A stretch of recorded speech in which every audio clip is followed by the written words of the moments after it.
Hello everybody and welcome to the Sport Climbing Victoria Open Lead and Paraclimbing titles. I'm your host Angus Cameron and I'm joined by Sarah again. Sarah, you've had a very complicated day and you've got quite a lot coming up. How's it been for you? Yeah, good. So I'm here in commentary for now, and then I'll be heading into isolation to do finals soon. So I've been competing in the paraclimbing category today. So it's been a great day. All of the qualifiers went really nicely. Lots of super fun routes today. Really excited to see how finals is going. So yeah, I'll be with you. We're going to do paraclimbing finals up first. Then I'm going to disappear for a minute and I'm going to go into isolation, come out, and you'll see me climbing on the live stream.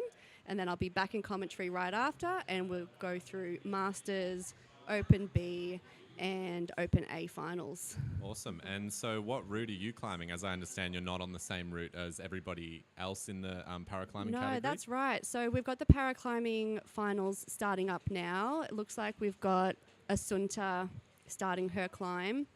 So all of the other paraclimbers competing in the event today their finals route is this pink one that you can see on the screen. They've decided that they're going to be mean to me and put me on something a little bit harder. So I think I'm going to be climbing the Open B women's final. But this route looks amazing. Awesome. It will be good to get a bit of a comparison against those people as well, for sure. So, absolutely. But obviously, because you're in your own category, you've got to sort of turn your game face on and almost create some pressure, right? Yeah, because I'm the only woman in the sport class of AL2 that's competing today. So I unfortunately don't have anybody to compete against. But yeah, luckily, since I'll be on the Open B women's final, I'll at least have a few people to benchmark myself against, which is really, really nice. Absolutely. So what category is Asunta in? So Asunta is in B1. So this is a vision impaired category. And B1 climbers are completely blind. So you'll see that she has a sight guide on the ground that was guiding her through some of the first moves from the ground.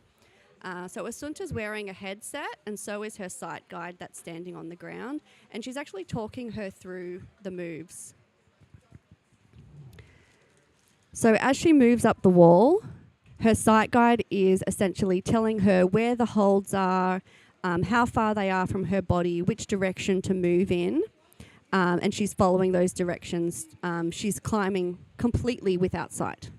Yeah, I just cannot believe the skill of these climbers without vision getting up the routes. One of somebody earlier, I'm not sure who it was, got quite a fair way up their route, and I couldn't imagine what it would be like climbing a route without seeing and doing all those lock-offs and like Absolutely. reaches. And it's crazy to me. Like the endurance required to be able to feel out the next handhold is, unbelievable. Yeah, the vision impaired climbers tend to have really, really good endurance and really good lock-off strength because they spend so much time looking for the next hold. So they really have to find those stable positions. They just really like hard lock-offs as they feel around for the next hold.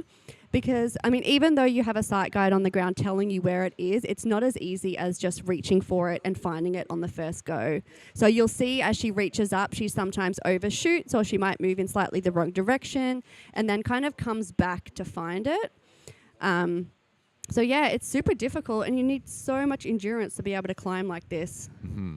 I can imagine the foot placement is already going to be really hard, but Asunta looks like she's doing a really good job at finding a lot of the feet. She's doing a really good job, yeah. She's not quite finding kind of like the right part of the hold with her foot. She tends to use her midfoot a lot, and that is, from what I've seen today, it tends to be her style. Mm-hmm. It probably just feels more secure without being able to see your foot on the hold. It's a little bit scary to kind of trust it. So yeah, she tends to use her midfoot quite a bit more than her actual toes when she's climbing.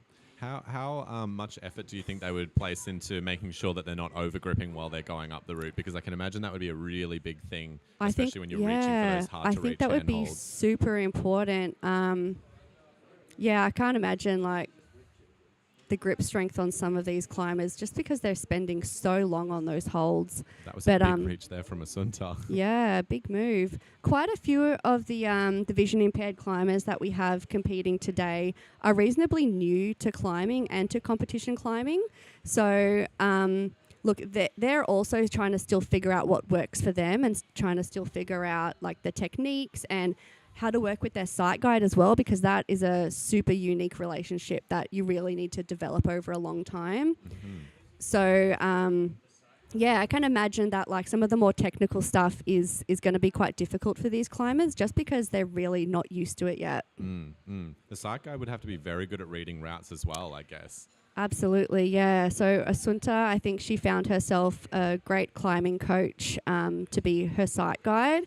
And just hearing them today, it sounds like they've already got a really good relationship. And it obviously really helps for the sight guide to be a climber because they understand the movement a lot better and they can give you more specific directions on what you should do, because essentially they're reading the beta for you.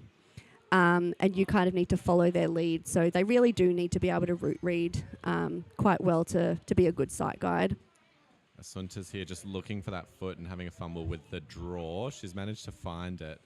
This space will definitely be a bit more difficult for the visually impaired as the hold spaces seem to really increase past this point. Yep. And you can see that obviously Asunta can't see anything, and occasionally she grabs the quick draw or the bolts. In a paraclimbing World Cup, those types of things wouldn't be on the wall at all. So this is just a matter of like, this is not a really like a strict paraclimbing competition. So some of the things that would be avoidable at a World Cup level are just going to be present here. That was a fantastic effort from Asunta. Really she had good. a really good fight there. Yeah, looked like the jug shallowed off by that section and the spaces became really large. Did really well to get that far. Absolutely. So yeah, in a World Cup, paraclimbing World Cup, for example, any bolts that are on the wall would be covered with a bolt cover. There wouldn't be other routes that are set really close to it. So what we saw earlier today was that some of the quali routes were quite close to each other, and some of the vision impaired climbers occasionally would accidentally touch or hold a hold of the wrong colour from a route adjacent to it. They're not being penalised too heavily on that in this specific competition, just because that's the kind of thing that would be totally avoided in a higher level competition. Yeah. So we see the sight guide walking Asunta off the stage. We will have another competitor coming out in a different category. We will have two competitors in the PFB2. Janet will be out first. So yeah, B2 is another vision impaired category, but these climbers will have a little bit of sight. How much or in what form is completely individual. So we can't really say for sure what these climbers can and can't see. An example might be that, they could maybe make out the colours, but they can't see the hold specifically. Or they might have more of like a pinhole vision, but not be able to see much that's not directly in front of them. So it really varies. It's super individual. Yeah, I can imagine the hold selection and the colour would have influenced, that would have been influenced by these para categories to obviously have something pop out of the wall quite a lot. Yeah, so absolutely. Have a better idea of where you're going. Yeah, so looking at like the yellow route next to the pink, that probably wouldn't be appropriate because those colours blend in a little bit together too much. But the pink on the white, it should be enough contrast that for climbers who have a little bit of vision, they'll hopefully be able to at least tell that the holds are there. I do wonder if some of those yellow holds are a little bit too close and we might see some vision impaired climbers accidentally go for a yellow hold, but hopefully not. Okay, so we have Janet going underway on this route. The start section seems to be a little bit easier with the holds all not so much of a distance together, and we'll see how well she can manage her energy through this beginning section. And Janet's newer to climbing. I think maybe this is her second comp. I definitely saw her at the Queensland state titles earlier this year. And yeah, so she's from Queensland. She's come down just for this competition, which is fantastic.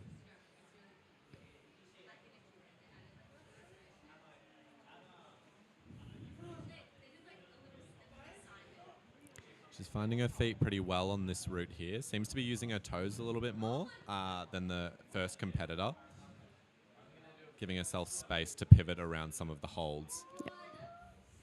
So even though both Asunta and Janet are both vision impaired climbers, they are in separate sport classes.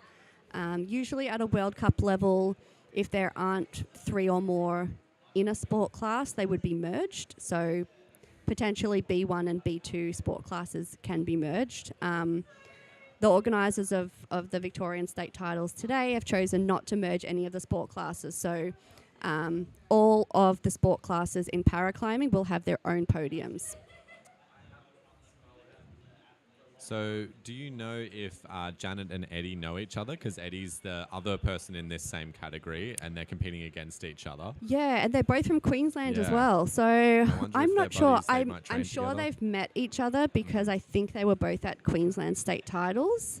But no, I don't know if they know each other very well, but that's super interesting. They're both in the same category. They're both from the same place. Yeah. Training buddies potentially. We Yeah, might see that would be so beta good. throughout the route. They just can't help each other route read because neither of them can yes, see. So of course, yeah. Yeah, this is the true on-site. Absolutely. attempt. And so, yeah, when they have the observation as well, prior to climbing, it's their sight guides that are coming out during observation with the climber and talking them through the route. When you watch blind climbers or low vision climbers and their sight guides route reading, you'll often see the sight guide is like physically moving the climber's arms to help them mimic through the movements.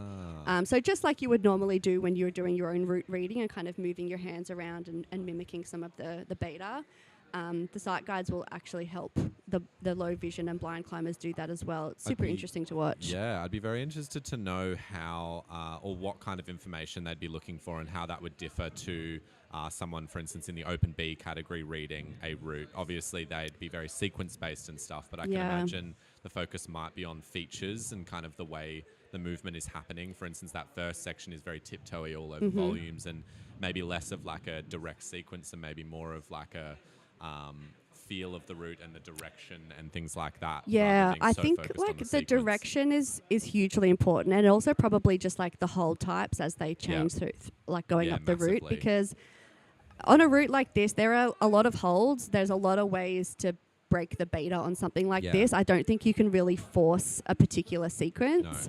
So it's going to be really individual how different people climb it.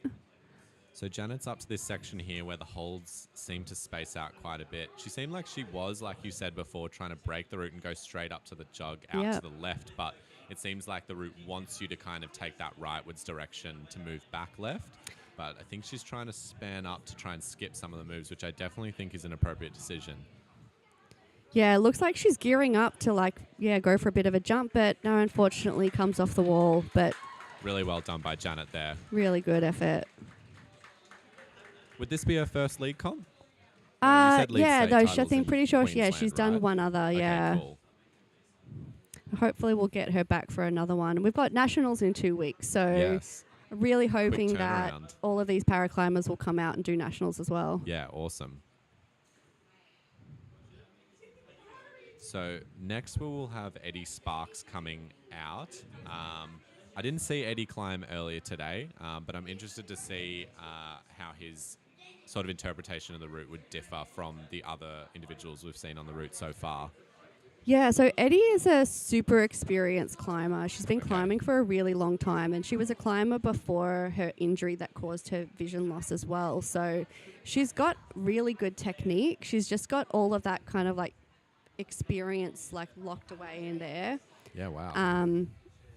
So she's quite a good climber, and she's been competing for a long time, and she always makes an effort to come to every single competition, no matter where it is, no matter what. Like, she's always there. So has she been competing for as long as you have in this circuit? Yeah, she was actually on the Australian paraclimbing team, I think in 2019. Okay, yeah. Which was potentially like one of the first years that Australia had a paraclimbing team. So super impressive, yeah.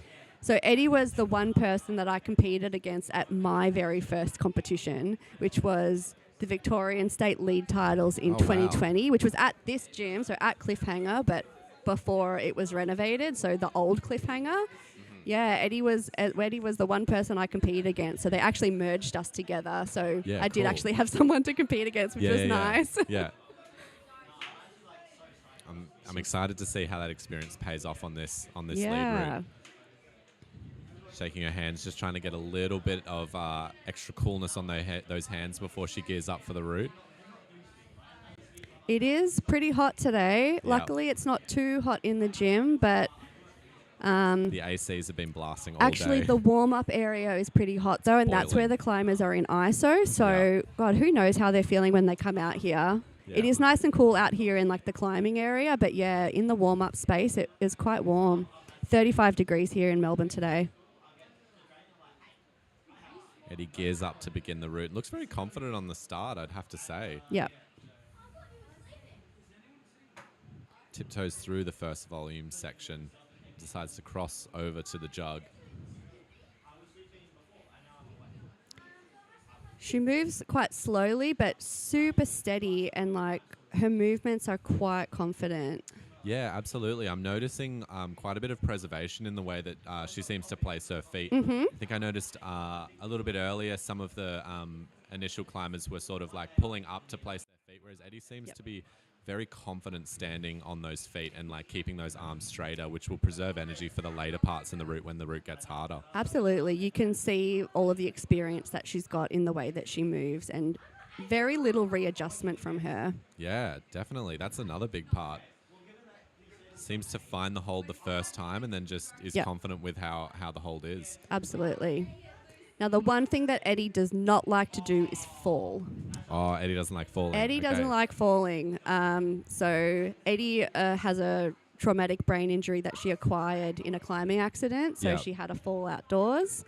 And she said to me earlier today that she thinks she can't remember her accident, but her brain has some kind of subconscious memory of falling. Oh, wow. So you'll see when Eddie falls, you can see how unhappy she is about it. Okay, yeah. I was going to say she also probably doesn't like falling because she probably likes winning, right? Absolutely. She really likes winning. Yeah. Eddie's goal is always to just like beat one person at least. Yeah. Okay, cool. Eddie takes a bit of a backtrack here to sort of feel out the positions. Might have a bit of a muddle going on in the order of handholds that she's found.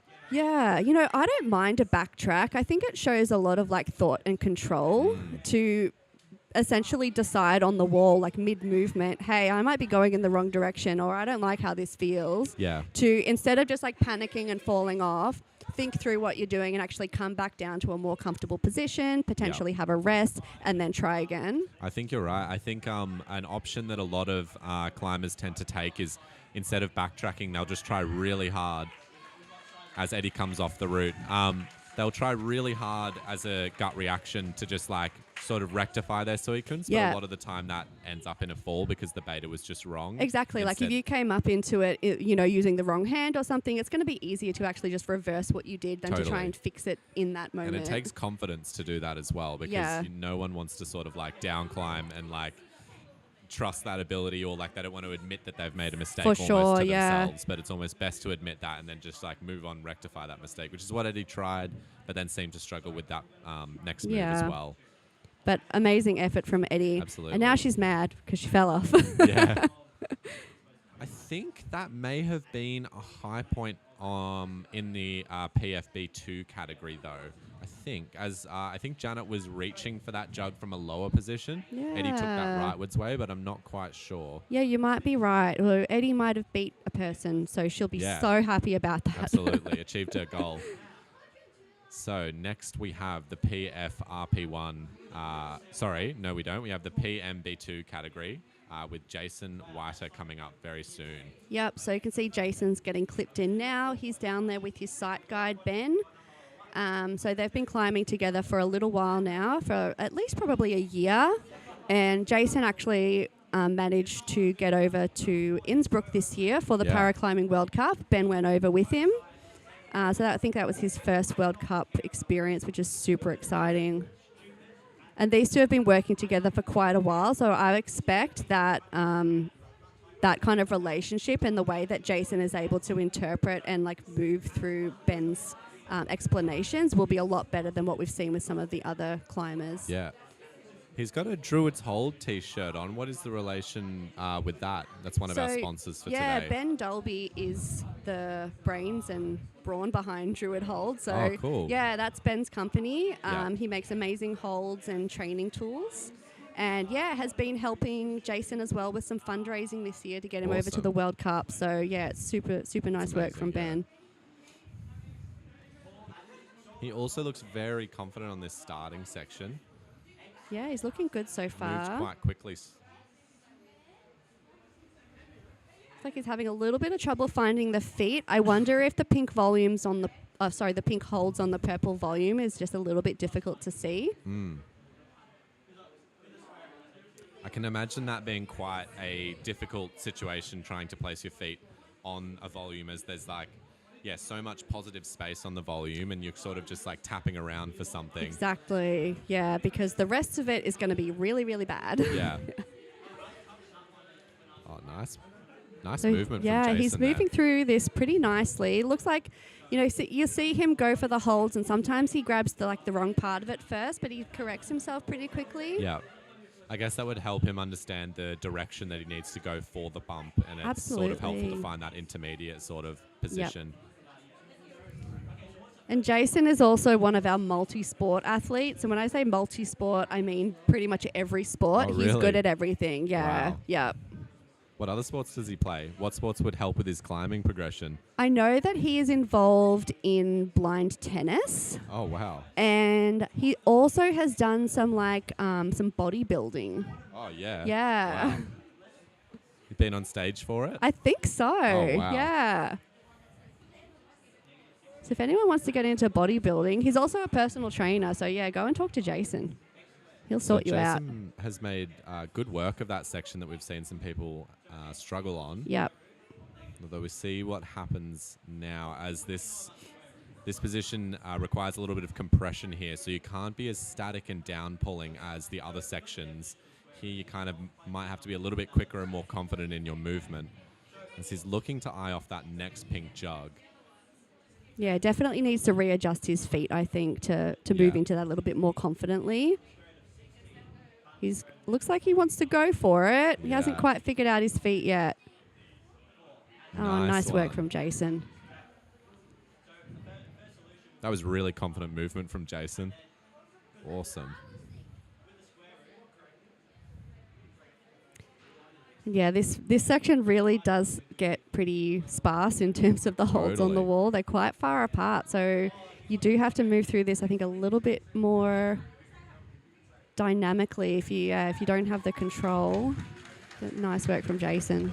Yeah, it seems like for that first section, there's a lot of down pulling going on, and you can sort of walk your feet and pull down. And then that section is really where the kind of committing climbing sort of turns on. We've got underclings, side pulls, gastons. Absolutely. You can't move off those as slowly as the other sections. You've got to be very confident in the way that you move through each position. For sure. So I think that wraps up all of our vision impaired categories, and we're getting into the RP category, starting with Minty coming up next. Was that a nickname? Minty, yes. So this is Araminta McLennan, more commonly known as Minty. I'll be referring to them as Minty. Yeah, I think so. So Minty is in the sport class RP1. So RP referring to essentially any disability, or not any disability. There are, certain diagnoses that are approved and some that aren't. But essentially it's disabilities that affect the range and the power of the climbing. Yeah, and I'm excited to see how that affects how the route is climbed. And I'm very interested to see the way that the different categories will move through these positions. Yeah, it'll be super different, especially from Minty. So you'll notice that she's really, really strong in her upper body, but she doesn't have a lot of movement in her legs. Okay. So not a lot of hip mobility. So she takes quite small steps. Yeah.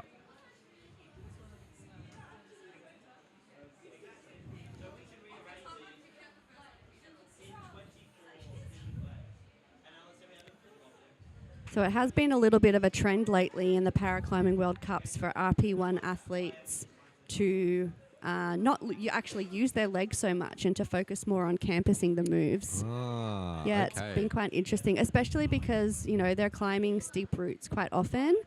And if you don't have a lot of leg movement, or if you don't have like muscle tone, for example, in your legs, and are able to really kind of like pull with your feet or like tense your legs to keep your feet on the wall, it actually is easier to climb some of those routes just without your feet completely. Yeah, you just don't have to coordinate as much, I guess. Yep. Yeah, I've certainly seen some of those like videos online of the pure campusing para competitions. I'm assuming that's people who may not have function in all of their lower body, but I've not seen I've not seen that being utilized in categories that do actually have individuals that have some level of leg strength. Yeah. Will we see any of that today? I don't think so. No, we don't really have any campus bros in the, in the athlete list today. But maybe we'll save that for open Bs or As.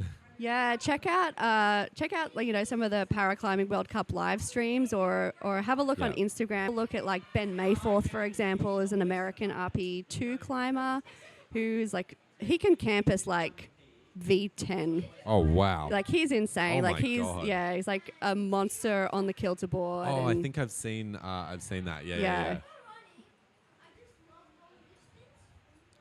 And she's doing really well here. Yeah, so it looks like she's struggling to get feet on.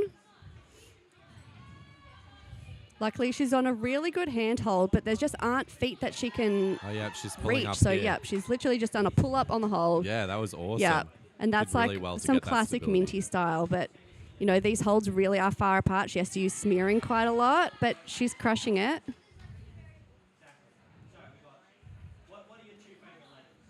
She's got a foothold right at her face. I was wondering if she was going to think about using that one.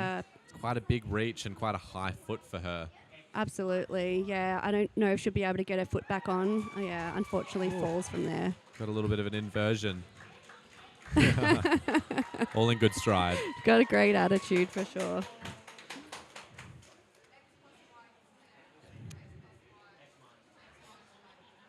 So yeah, RP1 in the RP sport class family, there's 1, 2, and 3.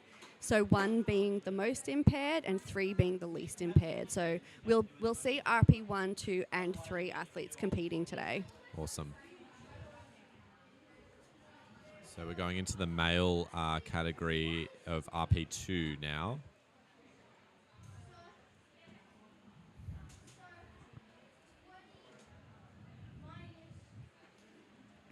Oh, and we've got a new climber. Daniel. Yep. This is Daniel's or Dan's first paraclimbing competition ever. He's from Queensland. He came down just for this. Didn't do lead titles at Queensland? No. Oh, interesting. Yeah. I think maybe he wasn't so interested in competing then, or it wasn't quite on his radar. Yeah. But yeah, he essentially said to me this morning that this was his first opportunity to compete in paraclimbing. That's really exciting. Yeah, I'm super excited to see what his exciting. level's at.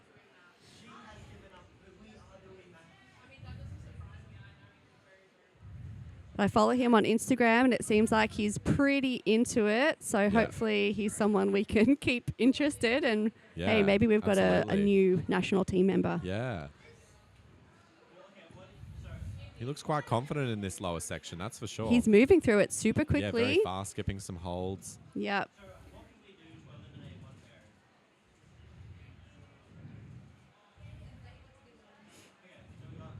Moving very fluidly here as well, saving a lot of energy through this section. Definitely. He'll be wanting to move fast, as it's much better to get to those harder sections with a lot more energy. So to save energy on those lower sections is a really good tactic. So he's doing really well here. He goes into the compression section. Yeah, looking really smooth and controlled so far. You'll see him readjusting his feet a little bit, and I think that is more to do with disability than technique. Yeah. So you'll see potentially, if you can see on your screens, that he's got these like AFO ankle braces on, and they're actually attached to the front of his shoe by a little tether that you could probably see, a little black tether. Yes, I can see that. And that's helping him actually keep his foot up so that his foot doesn't drop. Okay. And then that makes it a bit easier to get the toe on the hole. Yeah, exactly. Oh, that's so interesting. Yeah. So he's not fighting against his foot dropping so much. It's already in that kind of like slightly elevated position. Yeah. And he can place it a little bit easier. He's doing really well here. He's Absolutely moving through crushing this it. section Oh my God. fast. Still going. Getting into some of the smaller holds with a bit of sparseness, although the holds do sort of like change back into some down pulls here, but this next section looks like it's going to get really tough. He moves into the Gaston. Let's see how he navigates these pinches. He doesn't want to use the pinch. No, yep, skip the pinch. That's fair. Absolutely. Just jug to jug. For sure. If there's an option between a jug and a pinch, you're probably going to go for the jug. Yep. But I think he's going to get forced into using a pinch here if he can make it through this next move. This section is definitely going to require some commitment. He's doing really well. He's up to hold 49 now out of 68. So he's got to move into some form of compression here. So he's got to be quite committed to moving dynamically. Yep. We'll see what he's got.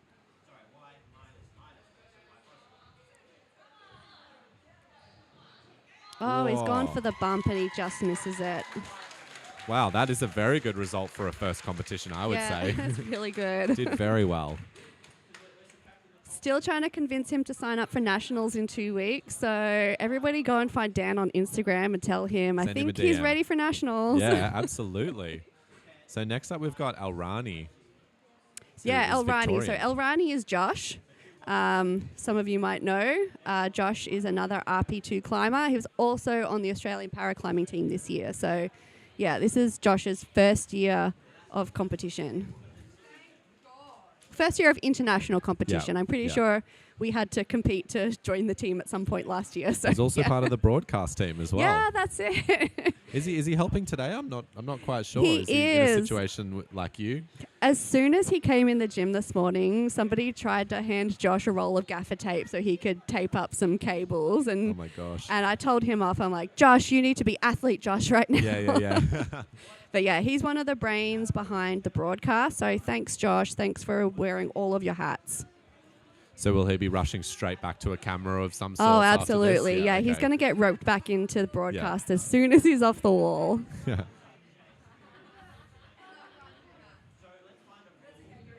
Also very confident on this beginning section.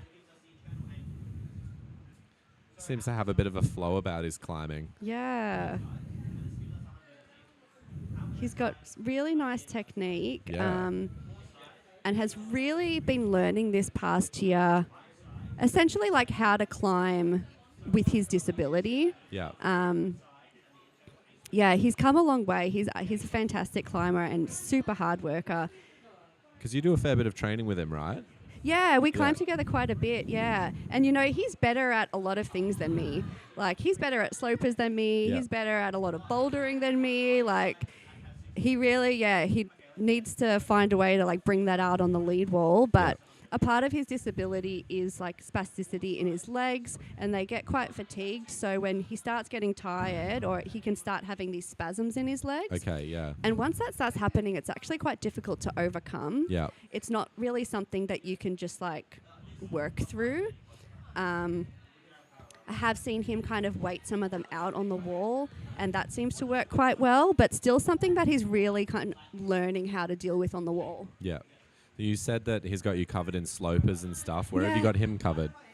Hey? Where have you got him covered? Oh, I'm crimps all day, baby. Crimps all day, Oh, yeah. yeah. Awesome. He's still moving quite fluidly here. He doesn't seem too stressed Yeah, yet. he's He's looking getting good. quite close to the previous high point. We're getting up to that pinch section. We'll see if he decides to use pinches as well. Yep. He did say he was good at slopers, so we'll see how that He works. is really good at slopers, yeah. So hopefully he can get up to that point and show some of that off. Being very confident in his movement, especially that big dead point to that jug there. Looking really good, but I feel like Yeah. I can read Josh's mind. Yeah. And Josh, don't second guess yourself here. You got this. Yeah, he's moving fast. He doesn't look like he's second guessing. Well, we may have jinxed something. The commentator's curse. Yeah.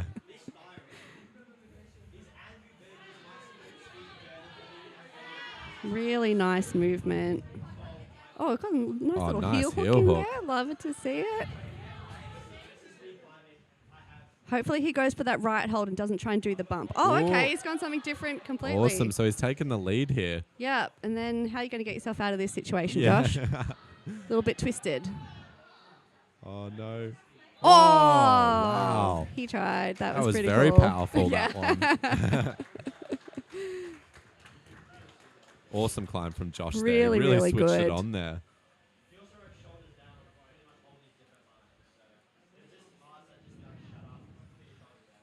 Okay, so we've got the next category coming up, RP3, and we've just got Russell Harrison coming from the men's side of it. Yep. That's Campbell's dad. Yeah. He's been around climbing in the paraclimbing category for quite a while, hasn't he? Yeah. So I think he was also on the national team in 2019 with Eddie. Yeah. Yeah, so he's been definitely on the comp scene for quite a while. Yeah, obviously you would have heard the Harrison name in Australian climbing.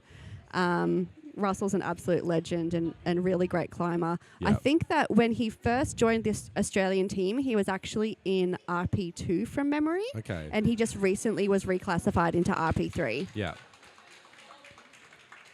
So that's one thing that the RP athletes in particular have to go through is that they will get reclassified every, say, 1 or 2 years usually. Yeah. Because their impairment can change quite a bit, and it can also change in response to training. Yeah. So that it's makes not sense. uncommon for an RP athlete to start in a more impaired category and then eventually kind of graduate into a slightly less impaired category as their training progresses. Yeah, yeah. The category classification sounds like quite a stressful process. I've heard it on some podcasts before, and it seems like a very hard process to kind of go through with like your impairment being classified and things like that, and then you working very hard and then just kind of having to go into a harder category is a very interesting system. It's emotionally really difficult for a lot of people to deal with, understandably, because you're going into a room where people are telling you if you're disabled enough or not to do the thing that you love. Crazy. And that can be really hard to deal with. We always try and make sure that there's a lot of support around the athletes going into classification for that reason. But yeah, it is quite difficult for a lot of people. And it can also be quite painful because they have to move your body to test your range. Yeah. And that can be beyond your pain limits. But unfortunately, pain can't be assessed in the classification process because it can't be measured. Okay, yeah. So it can also be quite painful as well. For me, not so bad. I walked into a room, missing leg, ticked a few boxes, I'm out of there again. It'll be the same thing again and again. Yeah, he's moving pretty quickly through this. Yeah, looking pretty good so far. Seems to be very confident in his hip movement as well, I've noticed, especially in that starting section. He had some very high feet and some polarizing positions. Yeah, absolutely. Taking the time to chalk up a lot more than the other athletes as well. We did mention it is 35 degrees, so honestly I've been surprised that we haven't seen as much chalking up. Yeah, I think that one thing that I've noticed about my climbing compared to the other paraclimbers today is that I rest a lot more than they do. Yeah, okay, that's interesting. Yeah, I'm like milking every rest basically. Yeah, is that something that maybe comes from your training, or you like to sort of like read routes on the go, spending time on the routes to understand them more? Or? It's definitely partially strategic. Okay. And I also know that I'm not at my like peak endurance at the moment, so it just helps me get a little bit of like extra climbing out of each route if I just kind of milk every rest. I also find like resting a lot more helps you to understand where your endurance is at in that moment, because you can take a moment to actually think about like where, like kind of how you're feeling throughout the route. Whereas if you're just rushing the whole way, I think that's when you can make some silly mistakes and then realize that you're already redlining and it was already too late kind of thing. Yeah, that's so true. I think it helps you stay really present on the wall. And I always say to climbers, like, rest before you think you need it. Yeah. If you have an opportunity for a really good rest, even if you feel like you don't need it, take it. Yeah. Because you're just going to be like building your battery back up for the next move, and you don't like you might not have another chance like that to have that good quality rest on the route. Yeah. So now we're back up to that pinch section. We'll see how Russell deals with them. He seems to be very comfortable on some of these pinches. Yeah, he's moving through it quite well so far. We've got a power scream from Russell we heard from out the back. He's also gone right hand up to that one, and then see if he can same twisty position as Josh. But he's come down to regroup. Well, he's gone up with the same hand. Oh. He's really fighting here. I really would love to see this next move. Come on, Russell. Come on, Russell. No, he doesn't go for Well, it. yeah, he can't say he didn't go down without a fight. No, absolutely. I mean, at that point, he would have either had to commit to coming back down and then trying to go up with the left hand so he can go right hand into that side pull, or do some crazy kind of roundabout move that would have been honestly like pretty powerful. He Yeah, would have had absolutely. to put a lot into that to make that work. Matching or bumping again, all of it seems very difficult. Yep, for sure. But beautiful climbing. So now we've got the AU2 category coming up, and we will have Julian McGregor from Victoria. So, yeah, another climber who's in his very own category. Yeah. Julian. He's an amazing climber. Can't convince him to try out for the national team. You say you can't convince him? No. So Oh, he no. did do selections last year and was selected but chose not to join. Interesting. But really, really good climber, like super creative movement. One of like my favorite climbers to watch for sure. Yeah. And I've tried to choose routes for him for a comp sim before, and I tried to climb them in his style. So essentially using my left hand and then maybe like up to my right elbow. And oh my God, it's so hard. Oh, I can imagine. Just I can't insane. imagine. I couldn't climb the routes that he was in the style that he does. It's just phenomenal. He like really understands his body quite well. Yeah, you can tell the way he's moving. Yeah. That is amazing the way he holds those jugs. Yeah, it's super impressive. I don't know if you saw him on one of the qualifiers before that we had quite a crimpy section. Yeah. And yeah, he was holding crimps with his right arm, so wow. super impressive. And what he's got on his right arm is a combination of a sock and climbing tape. Oh, wow. That's his own creation. That's very Yep. climber-like. Yeah. Very DIY. Yeah, no gear for that. No. He really does have an amazing level of body awareness. You can tell he's got these instincts that just he just seems to find the most stable position no matter what. It doesn't seem like he has to think about it very much. Yeah. I think it's like that balance, that stability, the body positioning that you need to be able to climb like without a second like arm or hand. Yeah. Yeah, he's so good at it.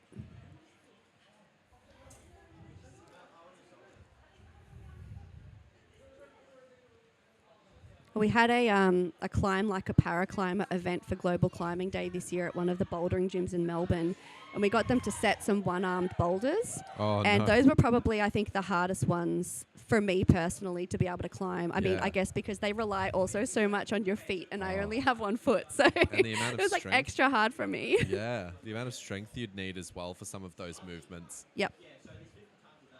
This is the section I was most interested about.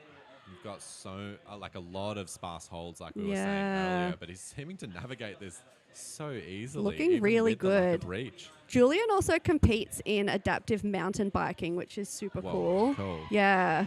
Wow, what a move there. A few of us in the para crew are shopping for our first mountain bikes at the moment, so we're all starting cool. a mountain bike gang with Julian as our leader. Nice. Yeah. And then you guys can join the team Yeah. there as well. Really need to try not to get hurt though. Yeah. That's the goal. It's not worth it. You got to stick to climbing. Yeah, I know. Looking really good through this section. No problem using that pinch, it seems like. He's thinking about it. I'd be very interested to know how he would train that arm to be able to make it work through different positions. Yeah, absolutely. Seems like he's able to produce so much force in so many interesting positions. Yep. Oh, and he comes Wow, off. that was a really good climb. So good.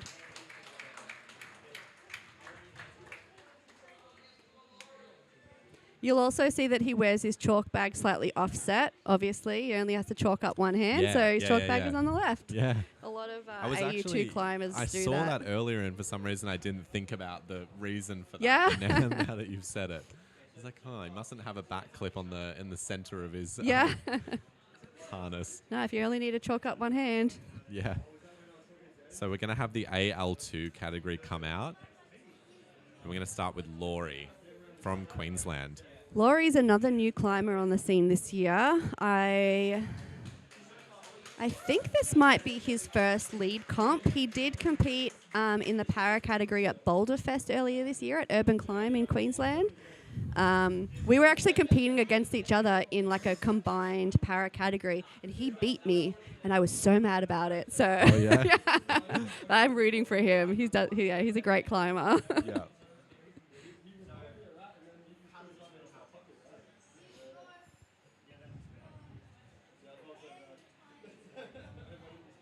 So Laurie is an above knee amputee, and he is one of the few that actually climbs with a full prosthesis. So this isn't super common, especially on like the international paraclimbing scene, like a World Cup level.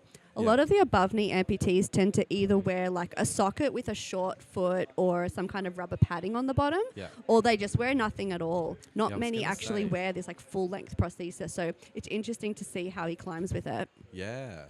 Yeah, I was going to say, I feel like it would be just as valid just to go without the prosthetic leg. Yeah, and it's a super individual choice as well. It's like whatever you feel comfortable with. And then if you do decide to change, that's then something that you have to kind of relearn. Like, absolutely, yeah. Even if I was switching out my feet between different types of climbing feet, like every single time I do that, that's like a whole new learning curve for me to figure out how to climb on that foot. Absolutely. But one of the, in my opinion, and I think in everybody's opinion, best AL2 climbers in the world, Ronnie Dixon. He's an amazing American climber. He is also an above knee amputee, and he also climbs with a full length leg. Oh, okay. And I was so lucky to attend Adaptive Climbers Fest in Red River Gorge earlier this year, and I got to climb a few days with Ronnie outdoors. And he actually doesn't use his prosthetic leg that much for climbing. He flags super hard with it. I was going to say, is it yeah, flagging? exactly. Yeah, so he uses it for balance, and he uses it every now and then to wait, but actually, really doesn't use the foot that much to actually wait to climb on. That would actually make a lot of sense. Because I can't quite conceptualize in my head how flagging would look without the prosthetic leg and what kind of effect it would have to like lean your body like that. Maybe it would feel completely wrong, and that's why it's so helpful to have it. Yeah, I think so. And again, just super individual choice. Like whatever you're used to, whatever feels right to you.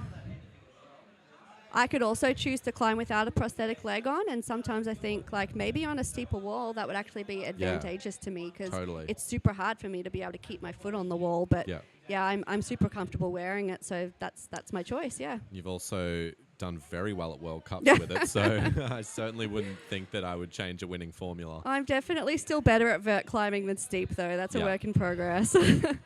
Oh, moving through that super well. Yeah, we're seeing a new high point on this route here. And you just see him like bumping his left foot up instead of weighting his right foot. He's just kind of hopping his left around. Quick step ups now. Yeah, which might look like a weird technique to a lot of people, but actually works pretty well for an AL2 climber. Oh, he just comes off on that crimp. New high point for the route, though. That's super exciting. Great to see. I told you he was good. Yeah, he was very good. You said he was new? Yeah, he's pretty new. I don't know how new he is to climbing, but he's new to competing for sure. Yeah, amazing. So we will have our final competitor, final Victorian athlete in the AL2 category coming out now in Samuel Jakes. Yep. Sam was also on the national team this year. He came and competed, I think it was just Salt Lake for the World Cups this year. Did a great job. I think he got a lot of experience. He's super motivated now to really put in the work and work on his climbing. And I think even, his performance at Salt Lake to how I see him climbing today, huge difference. He's really amazing. Yeah, he's doing super well. We'll see how he can translate that into his performance now, because obviously if that was his last competition, he can now sort of come back and practice the new learnings into this competition, and we'll see how he performs. Absolutely. Yeah, it's a lot about that comp mindset as well. So now he's done quite a few competitions now. He's got a bit of that experience under his belt. So it'll be good to see how that kind of contributes to his overall performance. But in terms of his performance in the qualifiers today, he's one of only 2 athletes who topped both of the qualies. Yeah, wow.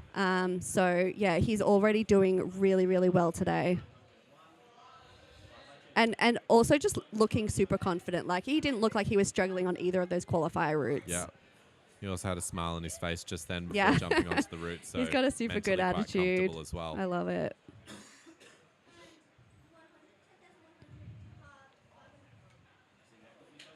So he's going with a bit of speed this time. So we're seeing that as a bit of a tactic now. Wow, pretty mobile. And he's got a really interesting prosthetic setup, and it's something that he's been working on for a little while. And what he's using at the moment is actually a kind of like Frankenstein climbing shoe that he has like cut up and attached to his running blade. Yeah. Yeah. So what are the parameters around that for like international competition? Are they strict on these rules, or can you kind of do things like this? Yeah, there actually aren't currently any guidelines for what you can and can't use on your prosthetic for lower limb amputees. Okay. Upper limb amputees aren't allowed to use prosthetics at all. Okay. But yeah, for the lower limb amputees, it's completely up to the individual climber. We only have to submit an equipment form to IFSC that details what we're using specifically. And at the moment, that's for data collection. I do think that they will introduce some guidelines at some point to try and keep it consistent and fair, for sure. Yeah, we might see some hooks coming out soon. And Absolutely, yeah, I think so. Some like suction caps. yeah. There's one German paraclimber who kind of has like a rubber claw, almost like a 4-pronged claw on the end of her leg. Yeah, it's really interesting. Oh, the technology. That's so cool. Yeah. I feel like I would really enjoy making some kind of like crazy, like specific climbing apparatus that is actually quite helpful for it's really it's fun to think about. When I was at Adaptive Climbers Fest, I did one climbing day where it was just all of the lower limb amputees that were at the festival. We all went out climbing together, and the conversation was just all about legs and feet, and we were comparing like, oh, what kind of foot are you using? Or like, did you make this yourself? And everybody's talking us through their like crazy DIY foot projects, and it was super interesting. It's, again, just super individual. Everyone has a different idea of what their perfect climbing foot is. Not all of us are lucky enough to like have the, engineering skills to build them ourselves, but I just climb with a regular foot because I haven't figured any of that out yet. But this one is working pretty well for me for now. Yeah, I can imagine Samuel would feel quite comfortable with a running blade as like with his history or something. Yeah, he's moving through this pretty nicely. Yeah, we'll see if he becomes the first person to move out right. Yeah, I hope he doesn't move upright like Russell and Josh did and get stuck in that twisty position. It's looking likely. Look, he has the span to get that jug on the right, so I can see him going for it. He just needs to do some footwork to move his balance across a little bit. Okay, yeah, nice.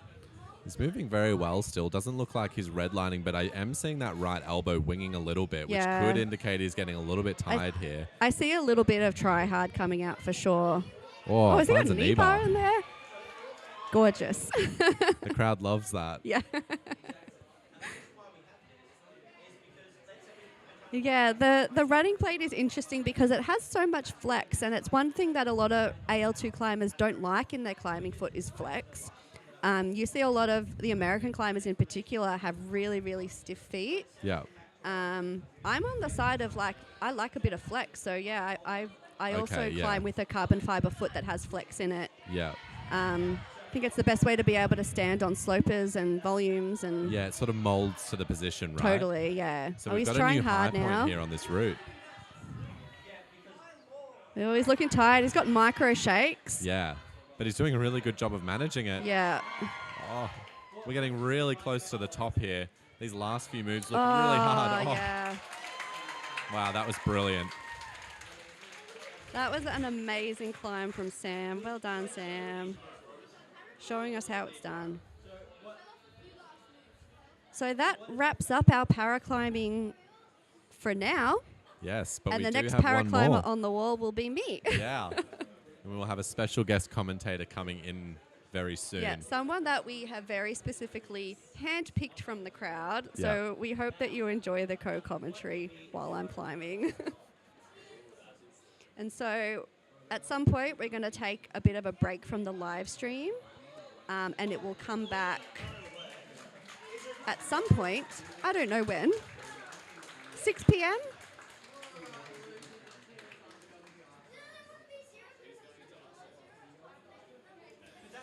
We'd like to thank our sponsors for this, for helping run this competition.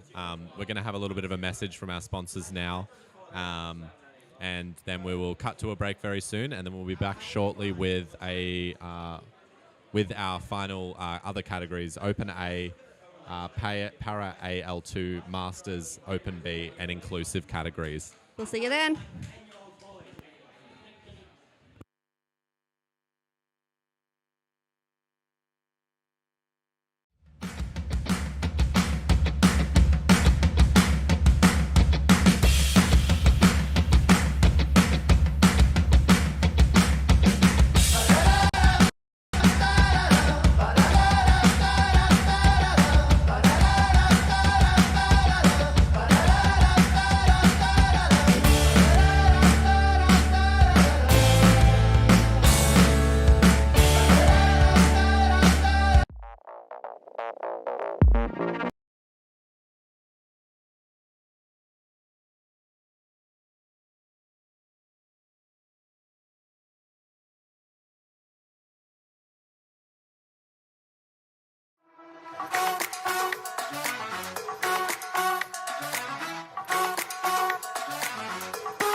Adaptive Climbing Victoria is a group that was formed originally under Sport Climbing Victoria to promote adaptive climbing, to give opportunities to people with disability to participate in climbing, and to advocate for paraclimbing with gyms, with outdoor agencies, and through competitions. Climbing's for everybody, like anyone who is a mover can climb. Because there's no one way to climb, it's free form, you can do it however suits you best. There is a specific dopamine, I guess, that comes from, I think a lot of people with disabilities, you don't often get to be from the perspective of being up really high and being able to look down on people. You're often looking up. So that's a really unique perspective that you don't really get a lot of the time. So being a below knee amputee, I guess, feel a little bit wobbly sometimes on the ground, and walking is sometimes really difficult, but being able to move with my entire body, it's a really kind of freeing experience for me. I just love the movement of it.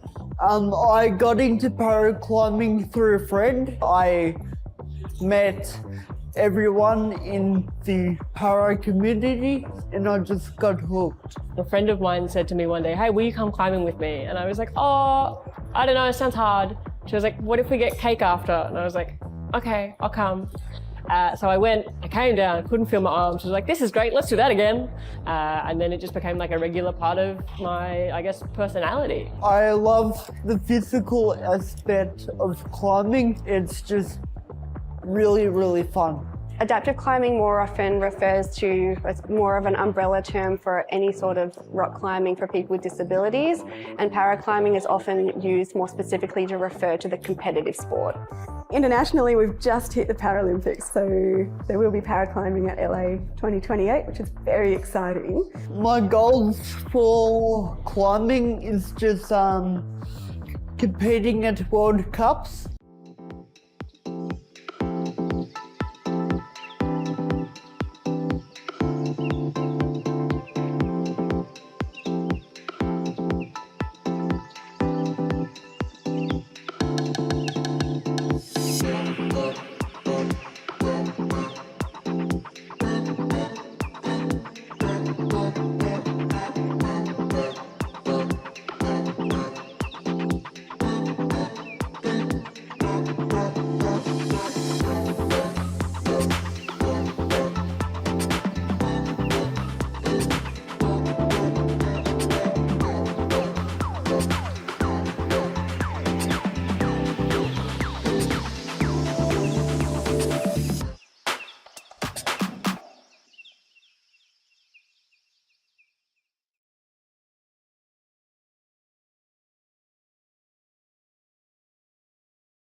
Hello and welcome back to the Sport Climbing Victoria Open Lead and Paraclimbing titles.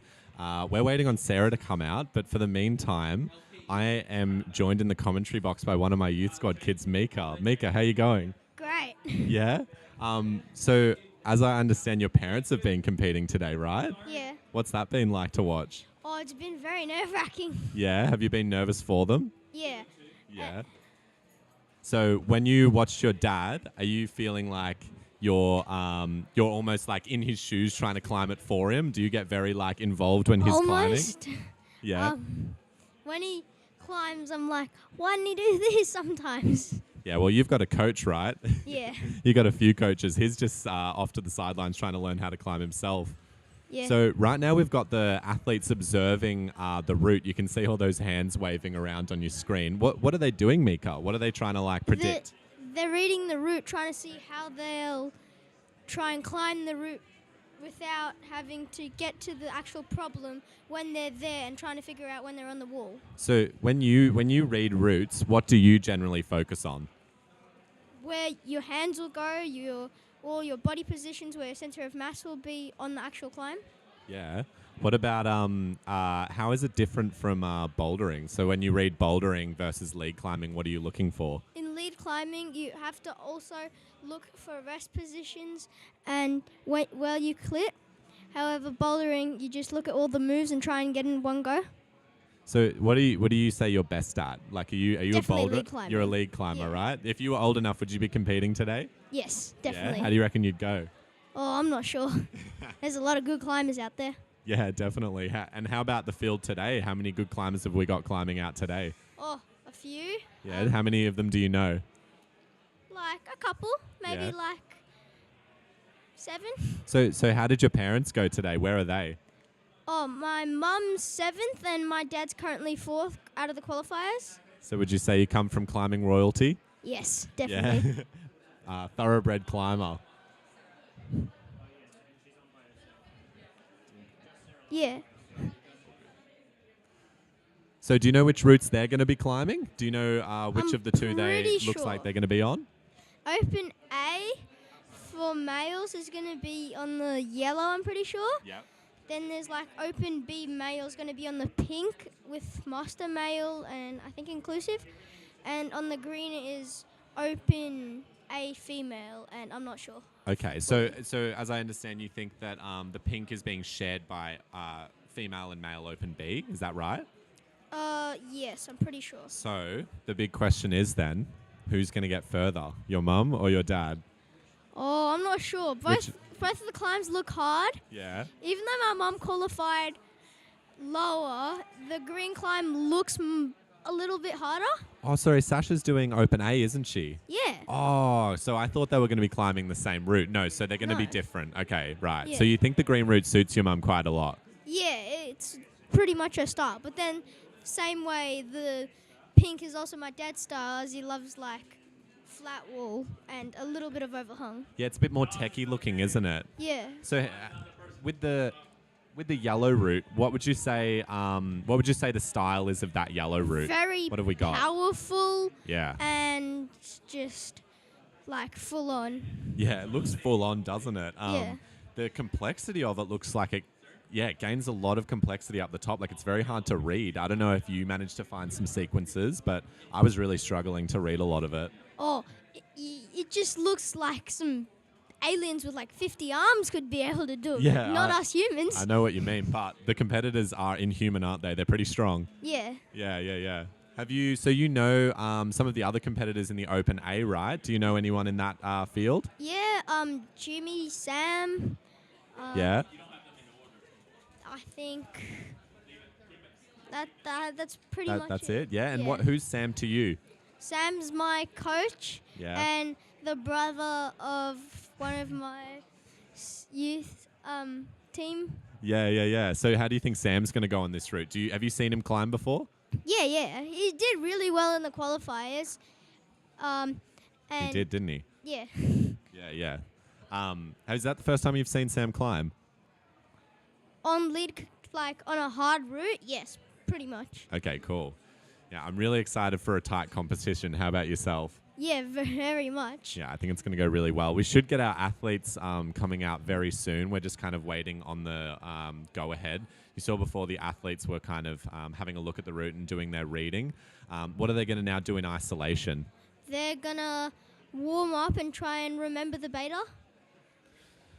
So, Mika, who are these people with the yellow shirts? They're volunteers. They're volunteers. How important are they for these events?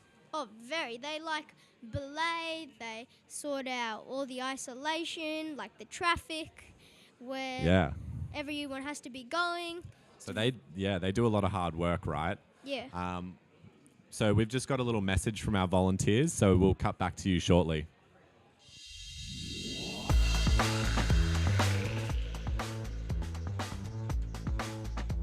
Been volunteering for the last 6 years. I've been volunteering for about 10 years, so there's lots of roles I've had. I tend to volunteer as a role of a judge or just any other roles that need to be done. Yeah, so generally first aid and physiotherapy, otherwise sometimes general dog sporting. I've done a bit of ISO stewarding, looking after the kids before they go into their final climbs, making sure that they've got everything they need. Seeing kids at their first comp and they're so excited and like nervous, but and they're also supportive of each other. It's really nice to see. I started off just being around and being an usher, helping with timing, being assistant judge, but now, yeah, belaying's my favourite role. We need the volunteers to kind of just be seamlessly float in and out and help us execute it as best as possible. Just, getting used to that comp vibe and settling in and doing your job well. Whether it's a timer or just a isolation manager, whatever it happens to be, I'll be there just to help out and make sure everything goes smoothly. Judging at a climbing competition is a learning curve, but there's excellent resources to help and also help with other volunteers that are more experienced than you in most cases. As an athlete, it teaches me the things that I should be looking out for myself when I'm actually competing. Oh, it's such an exciting day. Yeah, turning up and meeting all the new people, finding out your role and where you're going to be. Dean will run around, bring snacks to you. That's fantastic. Usually there's a bit of like social catch up with all your friends that you see at these competitions. The things I enjoy most about volunteering is probably the people that you get to meet. I enjoy that there's that whole social community around the volunteering part. I love the friendships that I've got from volunteering. I've got some friends that I've had for over 10 years now. I just enjoy being in the thick of it, I guess. Like the comps are so much fun and just the vibe and the enthusiasm and just feeling like you're a part of something. You know, and you meet coaches, you meet route setters, you meet a huge cross-section of an industry that is still growing. And I love that we can take this to another level, so you can do your state volunteering, but you can go right through the IFSC on that World Cup level, which would be amazing. All the events I've done have been like really excellent experiences. It's a way that I can really contribute with my skill set, so I can give back to the community and use my skills to the best of my ability. I think the big thing for me when it comes to volunteering is giving back to the sport that gives me so much.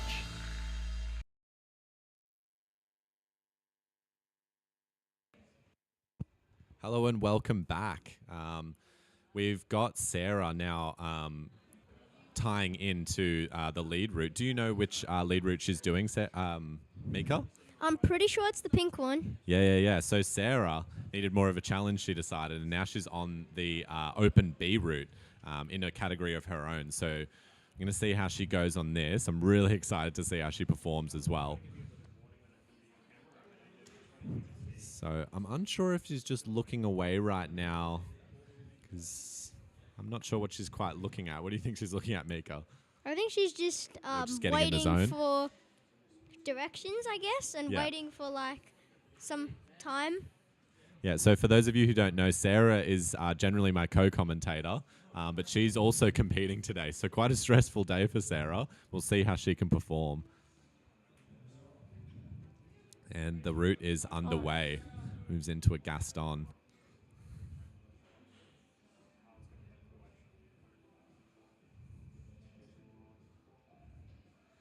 Into a pretty physical undercling. It looks like the moves get quite big early on. Nice big dead point for Sarah. It was long. It was massive. Sarah was saying earlier that she likes to rest her way up a route. It's really helpful for her to gain her headspace. And you can see that already at like the 4th or 5th hold. She's already doing some resting. Are you a big rester, Mika? Sometimes. Yeah, sometimes. If there's good holds. If there's good holds, yeah. Generally, there's not, though, when you're in a competition, right? Yeah. Yeah. That's the intention of a competition. That they try and make sure that there are no rests. And if there is a good rest, do you spend a lot of time on it? Generally, yeah. Yeah. Right, so Sarah's making some good headway. It seemed to be really punchy at that start section. Seemed to have dialed off a little bit now, and she's about a third of the way up the wall. Using some slower movement to make sure she feels really controlled as she climbs. Mika, why would she be moving a bit slower? Because the climb is getting a bit more steep. Yeah. And the higher it is, the harder it gets. So For sure. Trying to measure her movement, you're saying a little bit? Yeah. Be a bit measured? Yeah, nice. Trying to be controlled rather than just going for holds and then maybe not making it. Yeah. Sarah's put in a heel hook here and she's found a really good rest. Seems like the route gets quite technical in this section. There's a lot less feet to be choosing. Seems like some weird smears in those lower jugs. Very technical. Little bit of power for this move. She really needs to try hard here if she wants to get that next hold. It's quite an awkward position she's in. Oh, and she has a slip. She did really well. What an amazing climb. Yeah. Very powerful move on that one. It's a shame to get a foot slip up there, but she did really well through that start section. She climbed really fluently. It just seemed to turn on quite quickly early on. Yep. What style would you say that climb is, Mika? At the start, it's a bit technical, and then as the climb progresses, it gets powerful and reachy with lots of dynos. So you saw earlier that it had like one big move at the start, right? Yeah. What do you think the setters are trying to do for the athletes there? Are they what's the intention there?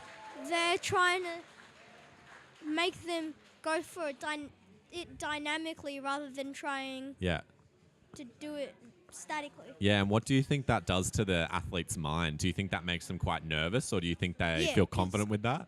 So depends. For people who have done lots of dynos before, maybe not as they may not be as nervous as the people who haven't, because dynos are one way to success or you either fall. Yeah, it certainly isolates a skill, doesn't it? And to do it so low to the ground, the climber has to be really confident in the dynos, don't they? Because especially when you're on lead and then the setters ask of you to do a massive move really far down, it's quite confusing. Like if I set a route for you and I put a massive dyno at the start, it's pretty hard to commit to, right? Because you might fall to the ground Exactly. or hit your belayer. I'm sure the route setters have considered that in their route setting, but yeah, they're certainly trying to make the climbers feel a little bit confused when they get up to that point. So we're seeing the paraclimbing rope get pulled through, and we're going to now have the male masters category come out very soon onto this pink route. So we might see some very different approaches to what we saw with Sarah climbing on the route.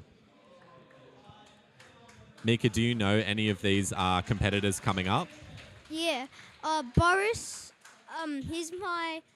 is the father of my friend Mark, who's just on the couch. Yeah. He's in your youth squad as well? Yeah. Yeah. You're going to be cheering on Boris?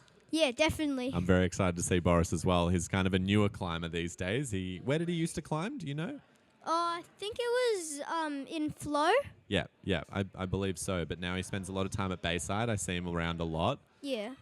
But first, we're going to have Stephen Dixon come out for our first in the Masters category.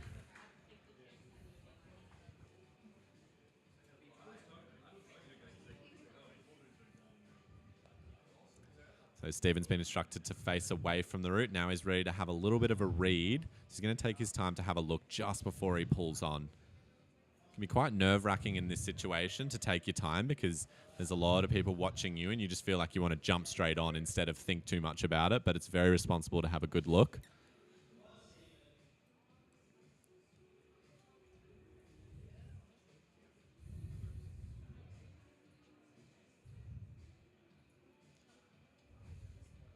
So Stephen's taking a little bit of a different approach here. He's seeming to use his height a little bit more for this route.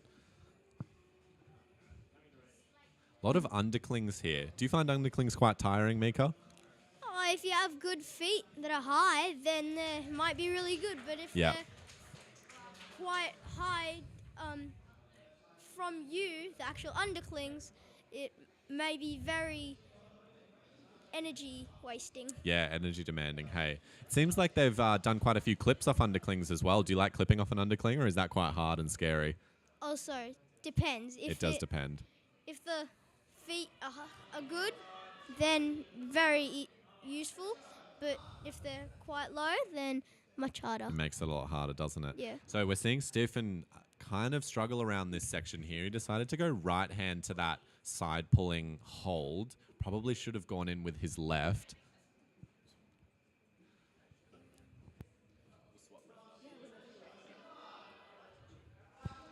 And we see a fall from Stephen, unfortunately. And with that, unfortunately, we have to say goodbye to Mika. Mika, have you enjoyed your time in the commentary? Yeah, it was so much fun. Let us know if you think Mika should come back for another time. But for now, thank you so much, Mika. And I will see you on Monday, actually, for the youth squad. Bye. So we're going to have Sarah come back shortly.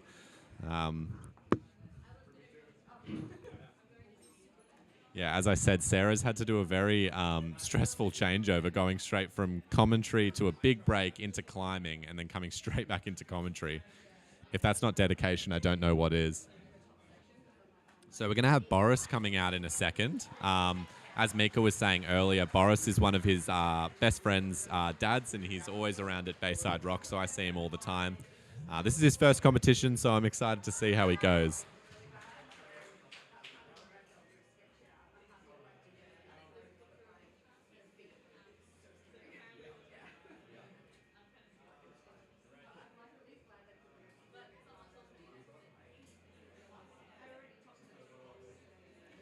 Boris has been instructed to now have a go at the route. We'll see how much time he takes to have another look. You'll see some of the competitors, especially in the later categories, spend a lot of time reading the route before jumping on. Boris is doing a really good job of doing that, actually.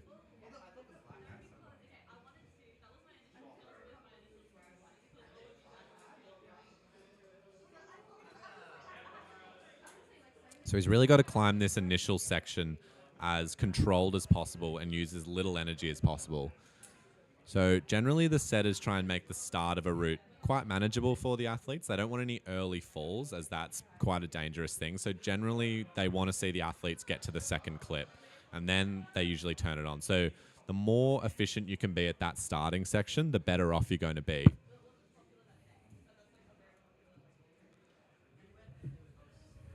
Boris seeming a little bit confused with the technique through this section as he gains the third clip and rolls over, trying to figure out what to use here.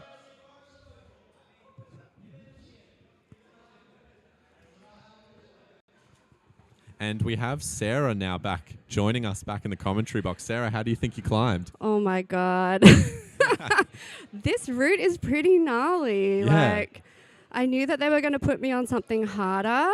And when we all did the route reading together, we were just like, where are all the holds? Yeah. Every move was like a massive throw for me. Yeah, absolutely. And I was just saying before to Mika how they had some like really serious throws really down low. Totally. Like that first throw. First oh my one, God. yeah. That was massive. And I mean, for me in particular, this is obviously not a para route. This is not set like following para route setting guidelines, because it's an open route. So it's different to what I would normally climb in a competition, which is super fun experience, but like really just shows like, I guess, how important para route setting is for para climbers in the comp setting. For me in particular, it was the feet that were really, really dicey. Yeah. I'm happy to like try those kind of like bigger throwier moves. But like this move in particular, really had to pivot on my right foot with like the worst hands. Yeah, because and like just no left foot. Yeah, because if you want to make that where his left hand is now, if you want to make that nice, you really have to get your body on the other side of it. Yeah. So I had to pivot on my right foot, and the foothold was so sketchy. Yeah. As we're seeing from non-paraclimbers struggling on that move. I mean, you made that start section look very easy. It was and super then, fun. Yeah, we saw these guys coming out, and they're really not making it look as easy as you did. Oh so my God. kudos to you. Thank you. That makes me feel a lot better about it. Yeah. No, you did really well. I mean, no one's made it Thanks. past that position yet. It was honestly a really fun route to climb, but yeah, for sure, just like not something I would normally come across in a para comp. But yeah, I really appreciate the event organizers challenging me and throwing me on something a little bit scary. Yeah. I would have been happy to try it on lead as well, but Yeah. para comp, I get a top rope, so that's Yeah. nice. So you don't get para setting, but you do. I do get a para top rope, so that's you feel a little bit like comfier trying those bigger moves. Yeah. So while we wait for Boris to untie, we will have Michael O'Reilly coming out.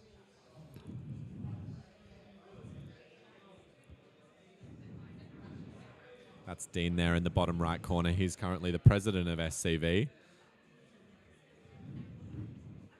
And I'm going to give a shout out to all the volunteers today. Honestly, they're just doing an amazing job. And so many of them are volunteers that come time and time again. Like they're at every SCV event. And we actually have a lot of new volunteers at this event too. So thank you so much for coming out and making this event possible. It's just, it's a lot of work. It's a long day. We really, really appreciate it. Absolutely. And yeah, for this event especially, having like the belayers coming in and having the confidence and the neck strength to be able to belay all these different people. Oh my God. I would be wearing belay glasses for sure. Oh, absolutely. Yeah. I have a crickety old neck. Yeah. Even just watching other people climb all day, oh my God, my neck is so sore. Yeah. And another shout out to the volunteers because they went above and beyond learning a lot of like para belay skills this time. Oh, yeah. So because we have the double rope system set up, it's a slightly different technique because you might have noticed on the steeple walls where we had the two ropes.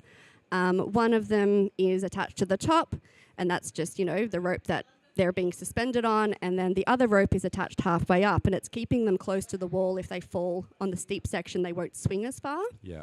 So one is on a top rope, and one is a lead belay, basically. Yeah, right. Yeah. Okay. So and then you're like taking rope at the start with the lead belay. Yeah, and then you're rope giving it past once the they get clip. past Yeah. that clip, right? And it's actually like a very specific technique because if you do it wrong, the climbers, when they fall, they can either get pulled too hard into the wall. Yes, yeah. They can flip upside down. So, yeah, we sent a lot of feedback about those techniques and they learnt all of that stuff in their training this time, which was really great. Awesome. So we now have Michael on his way. I've not seen Michael in a competition before. Don't recognize him. Michael is a badass climber from way back. And awesome. He's also one of Adaptive Climbing Victoria's best volunteers. He's one of our super users. Yeah. So he actually helps us train new volunteers in all of the adaptive techniques that we teach for our Come and Try days. Yeah. You can certainly see his experience, the way he's seeming to conserve energy throughout this, like you saw then, just like from bent arm, remembers, then goes down to straight arm. Seems to be flowing quite well through his hips. He's a fantastic climber, and he's also an outdoor educator. So he like takes school kids on outdoor excursions and like camps and hikes and stuff like that. So he told me before that we were talking about a multi-pitch climb at Arapiles, and he told me that the first time he did it was in 1986. Oh, wow. And I said to Michael, that's the year before I was born. So yeah, wow. Climbing for a lot when I say longer way than I've back, been I mean alive. way back, yeah. And honestly, that crimp that he's got there on that hold, it's good. It might not look so good on the broadcast, but I found it really comfy. If you like crimps, that's a good crimp. Nice. No, that's good to have that insight because I have no idea. It seems like quite a hard-looking hold. Yeah, because like somebody pointed it out to me when I came off the wall before I got back in commentary. They were like, "How did you crimp that?" And I'm like, "No, it's good. It's really good." Don't shortcut yourself. I know. I do really love crimps, and I spend a lot of time on the hangboard. Maybe it's the training. There is a lot Any of crimp can be training. good. Yeah, there's a lot of training that goes into crimps being good. Yes, absolutely. Oh, he did that really nicely. So we have a new high point now from the experienced climber in Michael. Yep. He's showing his experience on the wall right now for sure. Totally. He doesn't look too tired yet. We're not seeing any winging elbows. We're not seeing any shaking. We're not seeing any struggle or speed increases. He seems to be quite relaxed up here. Yeah, he's still cruising. Yeah. Curious to see when he starts furiously shaking his hands. That's when we'll know. But I don't think from someone with such experience is going to be winging anytime soon. No. Just watching him climb, I just found myself over gripping the microphone. I was like, oh, I'm like holding onto this too hard. I don't have to grip anymore. Yeah. I can relax. So yeah, I'm interested to see that he went for that block hold. A lot of the people that were observing this route at the beginning were saying they were going to go for the outer one, but I actually thought that blocked one was potentially a little bit more in-cut. The one below, Yeah, okay. so it'll be interesting to see what the rest of the people do, because there was a lot of talk about going for the outside one. Yeah.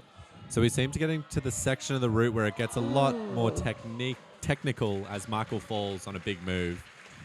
Seems to really turn on there. That was really good. Yeah. And there are a lot of big moves on this route, especially if you're short. Yeah. I was just talking to Zach, one of the route setters, and he tested this route. And we're about the same height, but he has like a +8 wingspan and mine is neutral. Yeah. And I'm like, man, I was throwing every move on that route. And he was like, yeah, me too. So oh, wow. Okay. when I say big moves, I mean big moves. Absolutely. I wonder if we'll see any tall climbers come out and have a go at the route. Yeah. Although I would say that Stephen was quite tall, and he was leveraging that quite a bit. Yep. But then he did seem to get quite bunched up in certain sections. So I think they've done a really good job at kind of like evening the playing field for this route. I mean, they have to because they have quite a few categories climbing it. Mm-hmm. So we do have the inclusive category coming out now. So we're going to be starting with Serena and, they're ready to go right now. So I think out of this category, Joe is probably the tallest. So that's the climber that's coming up next is the tallest out of the three. I'm really interested to see within this category the differences in beta, because we were all actually route reading this together. Oh, okay. So you've all shared it. Yeah. Exactly. So I kind of have an idea of the moves that they think they want to do on this. Yeah. Really keen to see if it turns out the way they think it will. Yeah.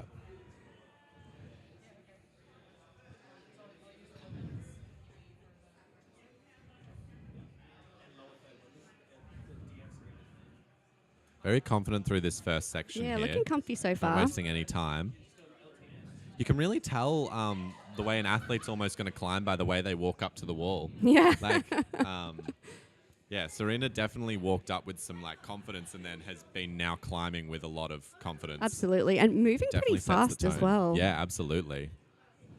I think the big trap that you can fall into through moving really fast is that you can overgrip and make some mistakes when you move fast. But if that's the way you practice, then absolutely climb that way. Right. I think it works for some people. Yeah. I don't think I'm one of those people. No, me neither. You've got the wrong people in the slow. commentary box to talk about fast climbing. Yeah.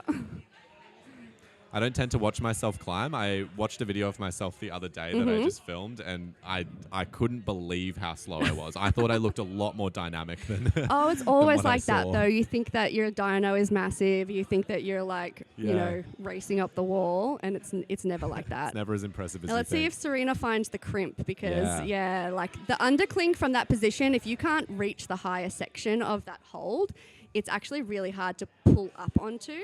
Oh, there we go. She uses the undercling. Done that really well. Did you read this with them? Yes, I did. Yeah. Okay. Yeah.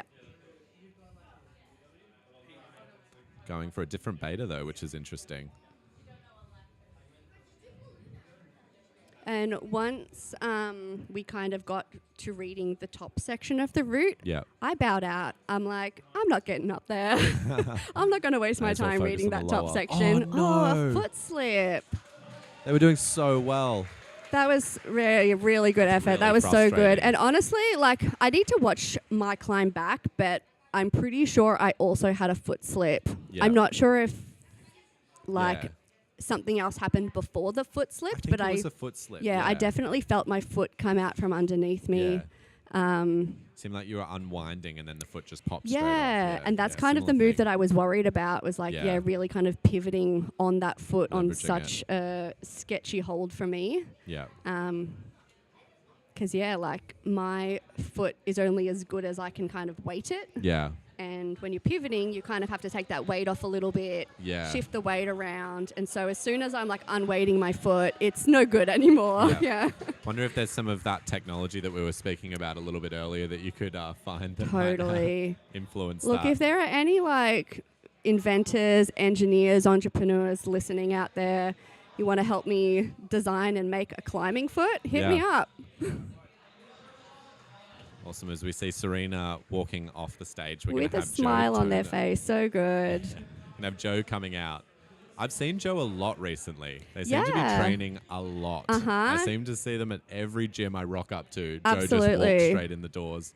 Joe is a beast and Super has motivated. just been getting better and better. Yeah. We saw them in the finals at Boulder State Titles as well. Yeah. I think that they were competing in Open B Women's at that one. And they've gone for the inclusive category at the Lead State Titles this time. Yeah. Joe's been training heaps. I think that they've like recently started working with a coach. Yeah. Super motivated, and I've really seen their progress over the past like year or so. I remember seeing them compete at the Vic State League Titles last year, I think it was. The one that was at Urban. Such a good climber. Yeah, absolutely been approved. Like, because I remember seeing them there too, and like the difference in their climbing since even just then is massive. I mean, I even remember working at Boulder Lab years ago and seeing them rock up for one of their first ever sessions and just think, so the good. evolution. They are moving fast. Yeah. And like quite dynamically, they're kind of jumping from hold to hold. Very Adam Ondra-esque. Looking energetic.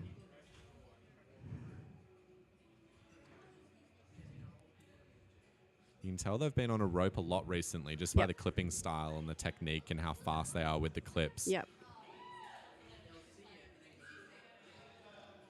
Yeah, Joe works at Urban Climb in Blackburn, so lots of opportunity to get on some pretty gnarly routes out there. Yeah.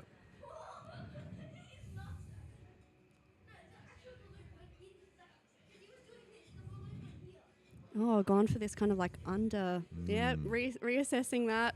So gone Joe's for the been kind doing of the their crimp, but homework with a pinch, on the hangboard. Yeah.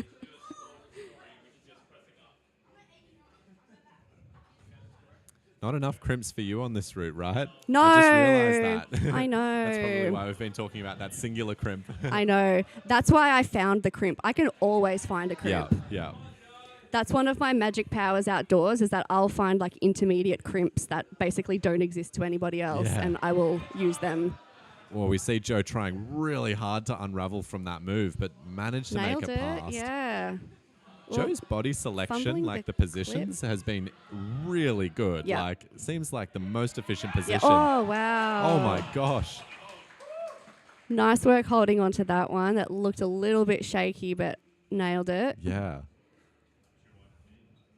This has been a really good climb so far. Love to see it. Awesome.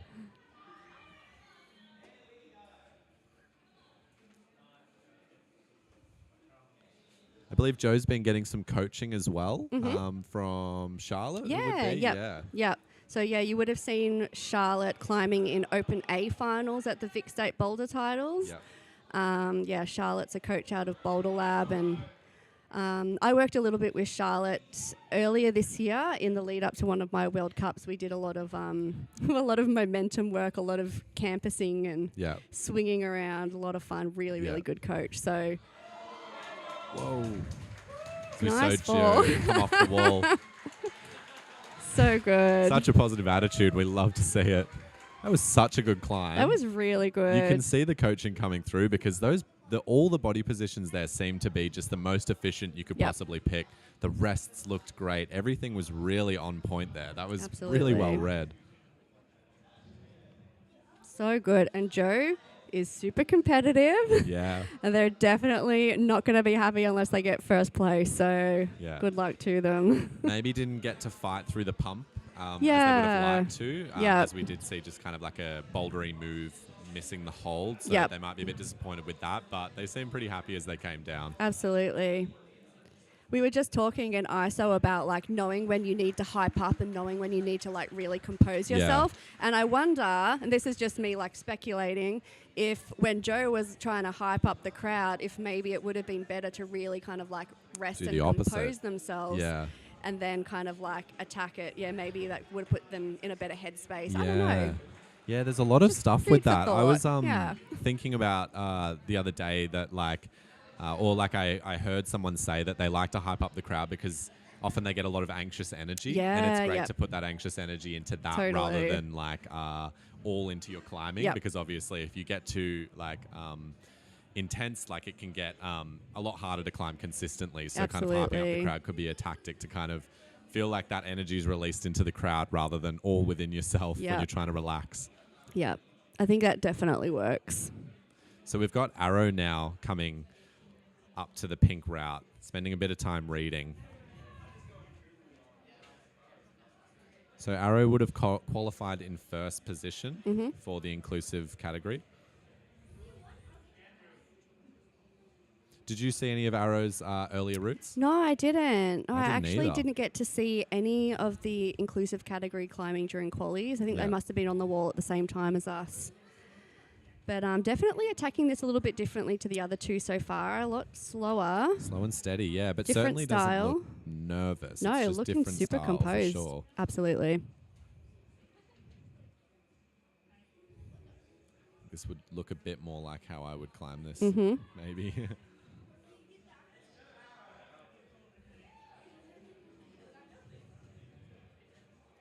But very delicate with all the foot placements. Yeah. It seems very well thought out. Really good footwork, really deliberate, not a lot of readjusting happening. Yeah.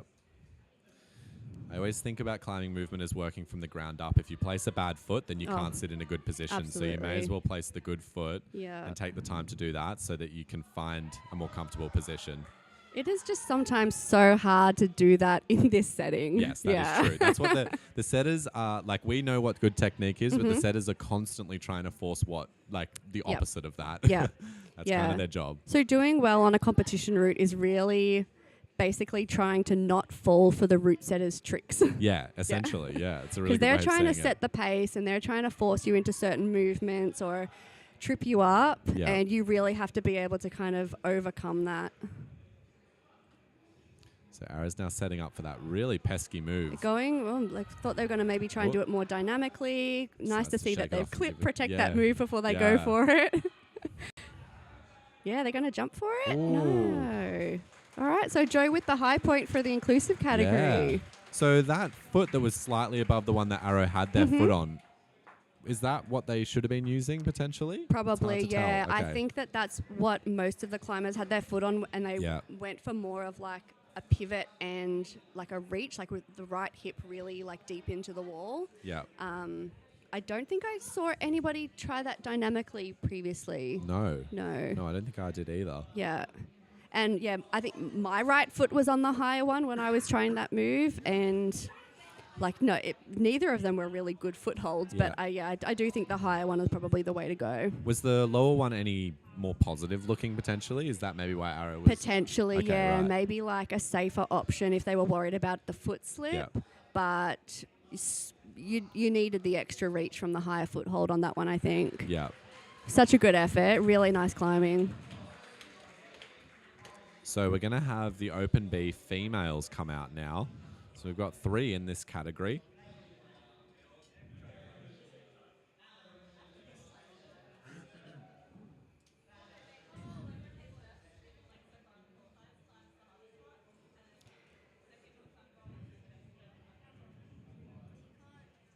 So I hope you guys all enjoyed the guest commentator. How did Mika go in commentary? Honestly, I think he's got a future in it. Yeah. He did really well, really well. Really hard for a kid to come up and then speak in front of a bunch of people. So good. I can't wait to listen back to it. Yeah, it was really fun. I really enjoyed it. I felt bad kicking him out of the chair. Sorry, Mika. We'll have a third commentator sometime. Yeah. We'll have Mika on. So we've now got Lena coming up to the pink. We'll see how long she takes to kind of read the route before jumping on. Yeah, so the climbers have 40 seconds for when they come out to when they need to essentially start climbing. If they're not on the wall within that 40 seconds, they're disqualified. Yeah.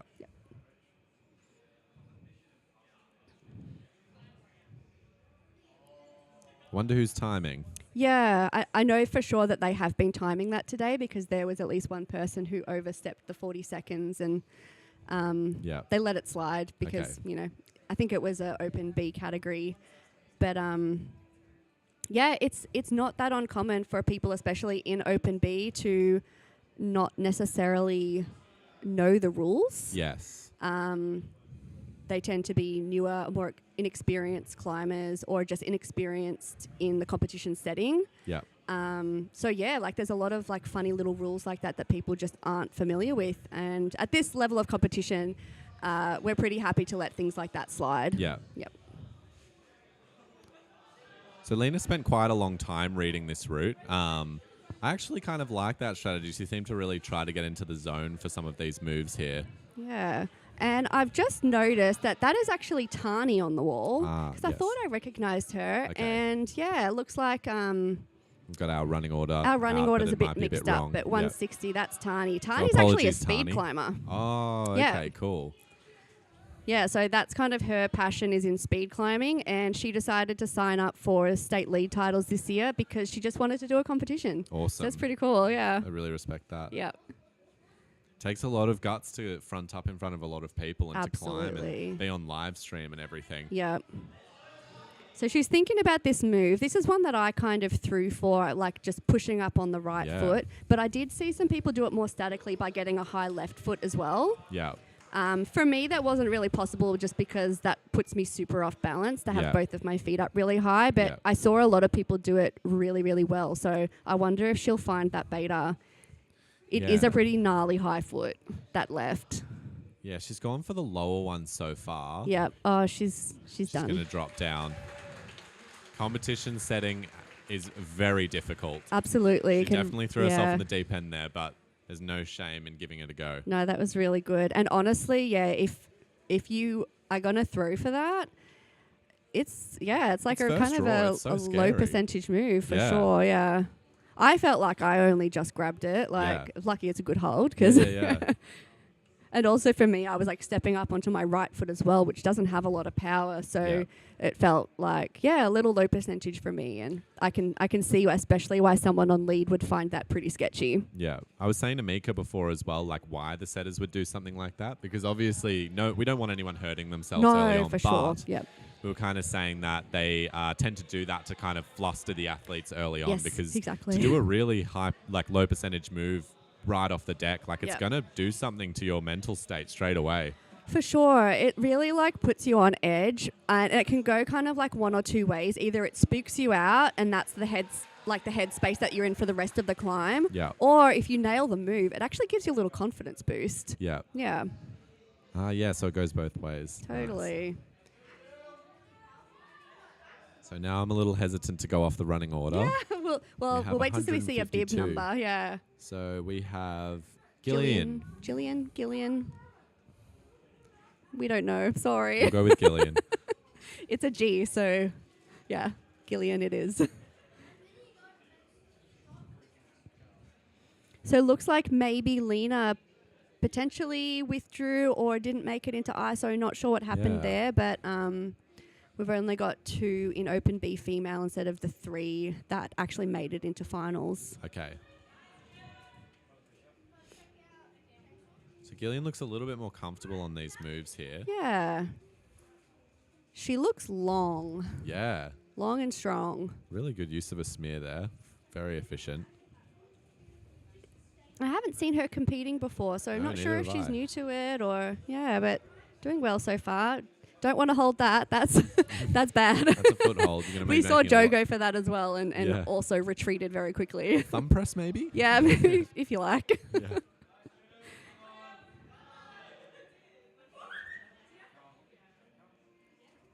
Yeah, nice. Seems like she uses her hips very well on the wall. Absolutely. Keeping very tight. Got a heel hook in. Nice little heel hook. Looks like a nice stable position.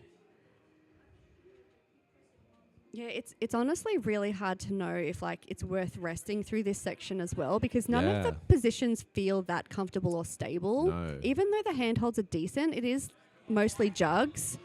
Every Yeah. position was just like a little uncomfy. I was also looking at the footholds a little earlier, and I realized they're all sloping. Yep. So that's never going to help Yeah, to be able to 100%. stand up confidently Yeah. off your hands. Yep, that's it. So she's up to this first cruxy sequence now. Yep. So she's going to be looking to, kind of get that right foot a bit higher, pivot to get her body over to the right side of that side pull. Love to see the clip first. That makes me happy. I just heard someone in the crowd yell out, "Come on, Jill." So we're going to go with Jill. Jillian Okay, from now Jillian. on. Let's go, Jillian. She seemed to have been looking for a lot of stability through the climb, and this is definitely going to demand a bit of instability. That was nice. Yeah. And she manages but to make it look getting easy. that right foot up onto that smaller foothold. That looked really good. She certainly turned it into her style there. Yeah. Maybe a Now little I'm more like slow. kicking myself like, damn, why didn't I think of Yeah. that? Oh, well, that's the first competitor we've seen do that so yeah, far. that was pretty cool. Really solid league climber. Definitely. Well, we might see Jillian in Open A next year. I think so. Yeah. It seems that way. Seems very confident on the wall For and sure. is moving so efficiently. Yep.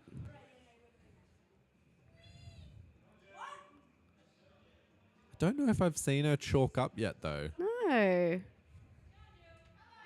If she doesn't suffer from sweaty hands. No, maybe not. She goes for the second pinch. No, and then she No, goes into the moves one to you the thought was better. Yep. Because I recognized the hold set and I just Yeah. knew that one was in cut and I wasn't sure about the outer one, but yeah, nice to see that I was right. Yeah. Oh, just doesn't quite make the next move. Seems like she was redlining a little bit for that Yeah. clip. And honestly, in a competition setting, it really actually does pay off to familiarize yourself with all the different hold types, brands of holds, like Yep. different manufacturers. Go to all the different gyms, get your hands on all of them. Absolutely, yeah. Because when you're route reading, you're so far away from the hold, it helps to be able to recognize it and say, yep, I know what that feels like. I know exactly what that hold is, and I know where the good Absolutely. part is. Yeah. Yep. You want your gym to stock all the best holds. Yeah, that's why you have to travel around. Yeah. I mean, Yeah, I've even traveled to Sydney before just to get my hands on a hold set that I couldn't find in Melbourne. Yeah. Because if you guys didn't know this, the IFSC uses specific hold manufacturers. There's actually a catalogue of what they use. So yeah, I was like getting ready for World Championships last year and I'm like, hey, there's a hold set in here that I have never seen in a gym before. I put it out on Instagram like, hey, where in Melbourne has these holds? Nobody had them. Oh, wow. Only like Nomad and 9 Degrees in Sydney. Yeah. So I you went to travelled all the Sydney. way. Yeah. Wow. That's how important it is to Yeah. climb on the holds. It seriously is. Yeah, when you look at some of the more funded countries in this sport, they tend to have the exact holds Yeah, that the they athletes do. are training, Yep. going to be climbing at the World Cups, and they just have them in all the gyms around. Exactly. It's like those, I think the brand was 360. It's the ghost holds with the invisible texture. Oh, that was the one you travelled for? No, that wasn't okay. it. But that was like one of the hold sets that I noticed a lot of the really well-funded countries were getting Yeah. into their training centres and into their Straight gyms away. over the past year or so. Yeah. As soon as they appeared, was it the Olympics, was Tokyo Olympics that had those holds? Oh, I for the can't first remember. It time? was during that year. or Yeah, some point. and I remember it was like a big controversy because Yannick Flohe put it out on Instagram like that them. he did not like them and Yeah. thought athletes were going to get injured. But yeah, they've been using them at IFSC level for the past however many years now, and they're actually pretty good. Yeah. I had them on my final route in Arco this year, Yeah. and I was excited. I saw it and I'm like, oh my God, okay. Cool holds. Super cool hold, Yeah. but I had never seen one in person before and I'd never touched one before. Yeah. There Yeah. seems to be almost less backlash about the complete dual text holds than there had been about That's so those zebra true. holds. There was quite a lot of backlash around those. And but those then- are scary. Yeah, and then we just fully accepted dual text almost. Yeah, like just absolute no text. Well, not fully, I would say. Yeah. I certainly don't fully accept dual text. There but was a no text hold in our warm up for World Championships last year, and I tried it out, and oh my God, it's just the worst thing ever. Yeah. It's just, you really just need sweaty hands to make it good. Yeah. So right now we have Brennan on the wall, our first Open B male competitor. Have you ever seen Brennan before? I don't think so. So a new It's new competitor to in the me. space, potentially. Yeah, He's done really well to make it to finals, so that's always a commendable thing. absolutely. looking at your crimp hold. It's funny you say that you would use it as a crimp because my favorite hold type is an undercling. Really? So, yeah. I would certainly be using that a different way to you. That's so fair.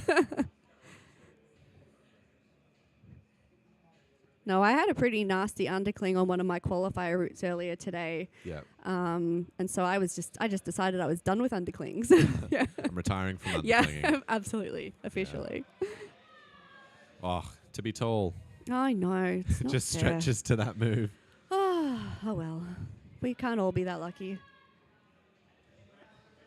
Or I should say, to have 2 legs. Yeah. Just what an advantage. Yeah.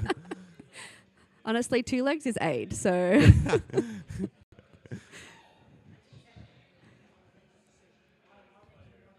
I would say from just like my personal research and just like what I think, I feel like being tall can be more beneficial in lead climbing, but I think it seems to be very hard for boulderers because the fitting into boxes can be quite difficult. That's so true. I think, you tend to get like a lot more kind of like boxy, but also more powerful moves in bouldering. And even like a World Cup level, if I'm thinking of like who kind of the top athletes are in boulder versus lead, a lot of the lead climbers are quite tall. Yeah, except Sasha Lennon. He's small. And also Imori. Oh, yeah. Those are some big exceptions. And actually Laura Rigora is actually Yes. very short as well. Yeah. So as we talk about height, we've just seen Brendan skip one of the cruxes. Yeah. Just decided he didn't want to use that pinch. And we've seen a new high point. Oh, that was pretty cool. Brilliant confidence on that dyno. He didn't even look like he hesitated. Yeah. He just went for it. And he really like controlled that momentum well by bringing the left hand over really quickly. Now that the stakes are higher, though, there is a bit more hesitation. He can't just static this move. He gets it anyway. Well, his pinch strength is paying off. The elbows See if he are can up. match it. They are up, yeah. It's always a tell. Is that around where we saw Joe fall as well? Were they up? That's a that high point, I'm pretty Okay, sure. Yeah, nice work.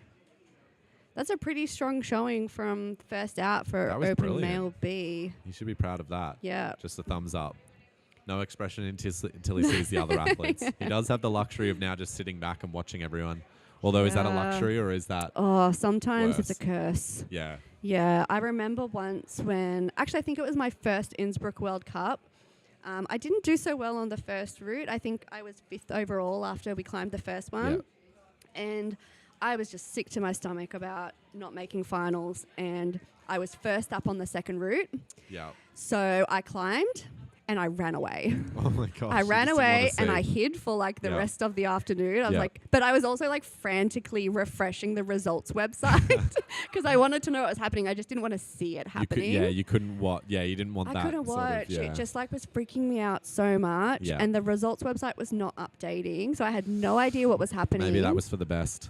Yeah, but it turns out I got the second highest point on that route and Oh, it wow. like easily made it into finals. Yeah, you didn't need to stress. So I had nothing So to worry maybe about. should have but watched it. probably, but what are you going to do? Sometimes you just need to run away from your problems. But hopefully Brandon sticks around and watches the rest because he did really, really well. We should be super proud of that Yeah. run. So we've got Kalkin coming up now. Cool name, cool hair. That is cool.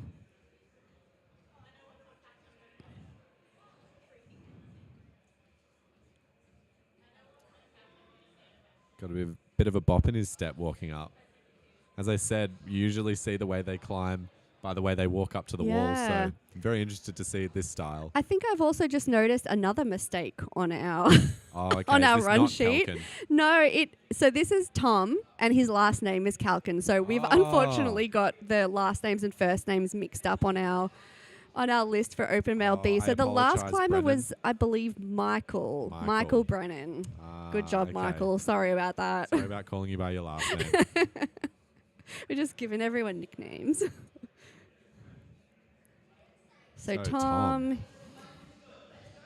Yeah, there would have been some very interesting names if it was all those last names. Yeah, I think I we know. would have realised eventually. I think so.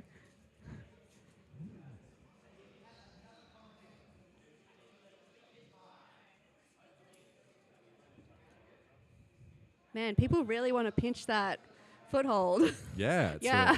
really popular. Yeah. I mean, and the more people do it, the more chalk ends up on it, and then the more people True. do it again. It becomes a little bit of a red herring. Like, Yeah, oh, people, yeah. that's got chalk on it. People have been touching that. I'm going Yeah. to touch it too. And then they realize it was a mistake. So Tom likes the crimp. Tom likes the crimp. Look at the crimp is so good.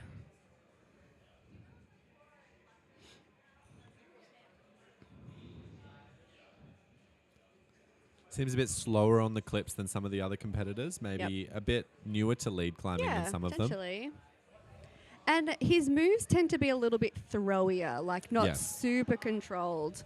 Yeah, I wonder if that's just a stylistic thing or just doesn't feel like super confident in some of those bigger moves. Because we did speak about Imori a little earlier, and like she certainly does throw to holds. Absolutely, yeah. Doesn't make it look as flowy, but it certainly works for her. Yep, that's it. I think it's also one of those things where, like, as long as you're like using the momentum of those dynamic moves and kind of trying to get a little bit of flow into it, then you can get a lot out of those kind of throws. Yeah. But if you're just like kind of, you know, throwing yourself at one move at a time without trying to kind of link that flow together, I think it ends up just being really exhausting. Yeah, there's a big difference between crashing onto holds and gliding onto holds. Absolutely, kind of. yeah. Yeah, he's struggling a little bit with the clipping. Yes. He's going to take a risk here, it seems like. He wants the better hold. Go for the next hold. Wow. Big fall from Tom. Awesome stuff Looking from Tom. good, really nice. Making assumptions that he might be newer just because of his clipping, but we're appreciative of everyone who signs up for lead states especially. We often have a lower number of sign-ups, so to be throwing your hat in and giving it a go, it's just great. I mean, I was asked multiple times and I just didn't do it still. So anyone who's up there competing right now, I've got full respect for. Yeah, 100%.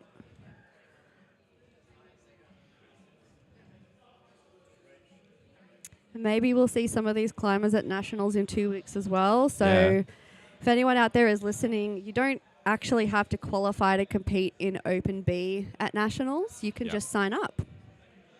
You only need to qualify if you are competing in Open A at Nationals. And that's only 2 weeks away. Yep, 2 weeks away, and that's at Elevate in Sydney. You've got a second chance. You do. And that same thing for paraclimbers. You don't need to qualify for Nationals.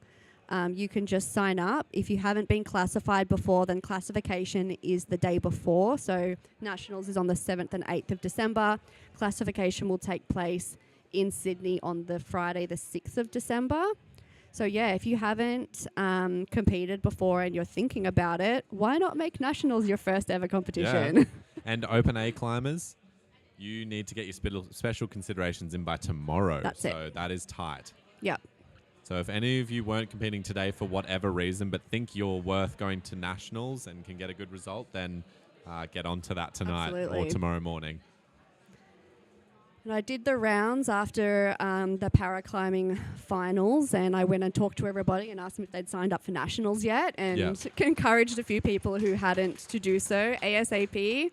I even had one of the national coaches texting me during the last finals and saying, yep, we definitely need those guys at finals, at Nationals. Can you go around and talk to them? I'm like, yes, I can. Rally everyone. Absolutely. So we've now got Benjamin Davies coming out. Again, another climber I've never seen before. Maybe his first comp, but we're unsure. Generally, the bouldering's quite stacked, so we miss a lot of competitors. That is true.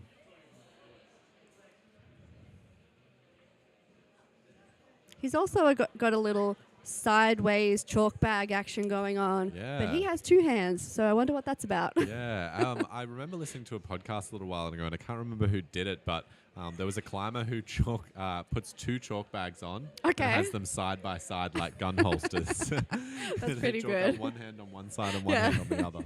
Whatever works. Honestly, like, it could be worth it. Maybe. I would go for pretty lightweight chalk bags if I was going to wear two. Yeah. He's looking good so far.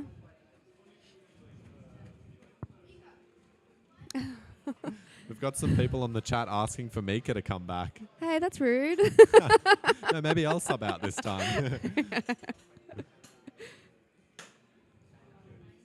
I've also been told that I have to give a shout out to my cat who's watching at home. So, Very hi cute Henry. Hi Henry. Love you. Mummy's busy. Your cat seems like it has quite the personality. I've seen it on Instagram a few times now. Yeah, oh yeah, he's more popular on my Instagram than I am. I have people coming up to me in the gym who I've never met before, and they just say to me, "Oh my God, I love your cat." I'm like, yeah, I love him too.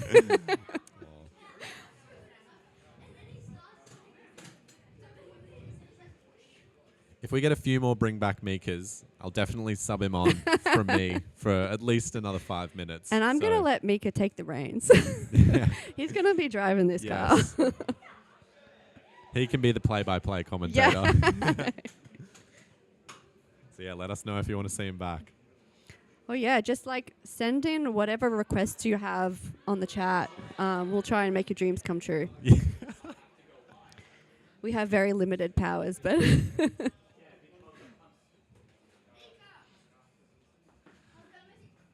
So focusing on Ben, we've actually got he's made it to quite a far point. That chalk bag is no longer on his side anymore, so that may have just been a nervous mistake. Maybe, yeah.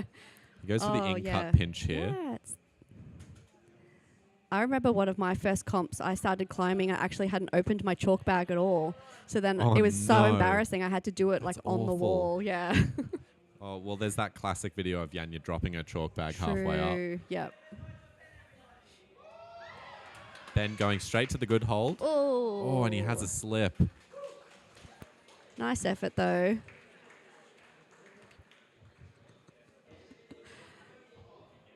Okay, it looks like the requests for Mika are being granted. So I'm alone in the commentary box for now while we switch over to the next climber. So that was Benjamin. Benjamin's up.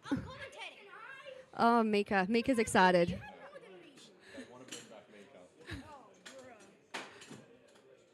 So I'm going for a quick little break, and we're actually going to bring back Mika for about 5 minutes. So yeah, enjoy while he's here, because this might be the last time. He is so excited to be on commentary. Hi, Mika. Hello. How's it going? Great. How was your commentary before while I was climbing? It was so much fun. Yeah? You just love talking about climbing? Yeah. Yeah. And random stuff. Random stuff. What kind of random stuff did you talk about? Random stuff. Random stuff. About climbing. Yeah, nice.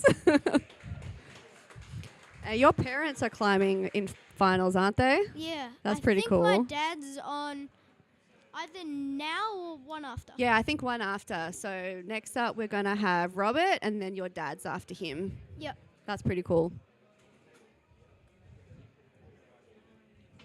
All right, so Robert's coming in now. What do you think of this pink route? Very technical at the start, and then he gets more powerful at the end with some long moves. Yeah, there are some big moves, aren't there? Do you like lead climbing? Have you done lead before? Yeah, it's my favourite type of climbing. What do you think you could get far on this route? Maybe not past like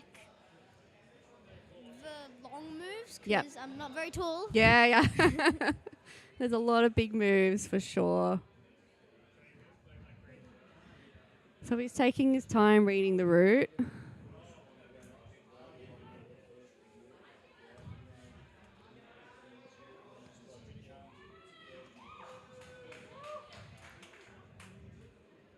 Where he goes.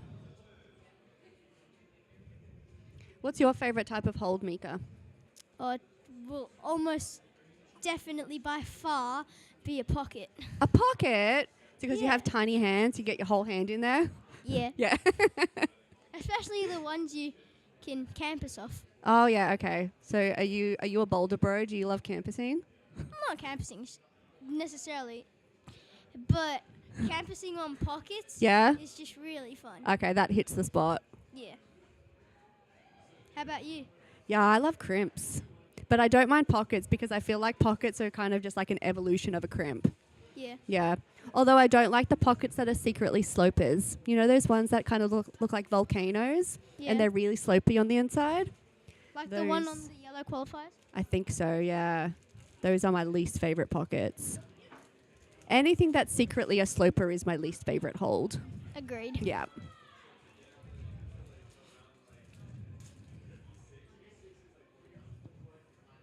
So Robert looks like he's cruising so far. He looks pretty comfortable. What do you think, Mika? Yeah, he's going at a fluent pace. Halfway up the climb. Looks very solid. Yeah, he was making some of those bigger moves look pretty easy. Helps to be tall, but that's not discounting the technical ability of his climbing as well. He's obviously looking super comfy. And that's probably his last good rest for a while, so hopefully he can make the most of it. Absolutely. But he looks good so far. I don't think he's anywhere near his limit yet.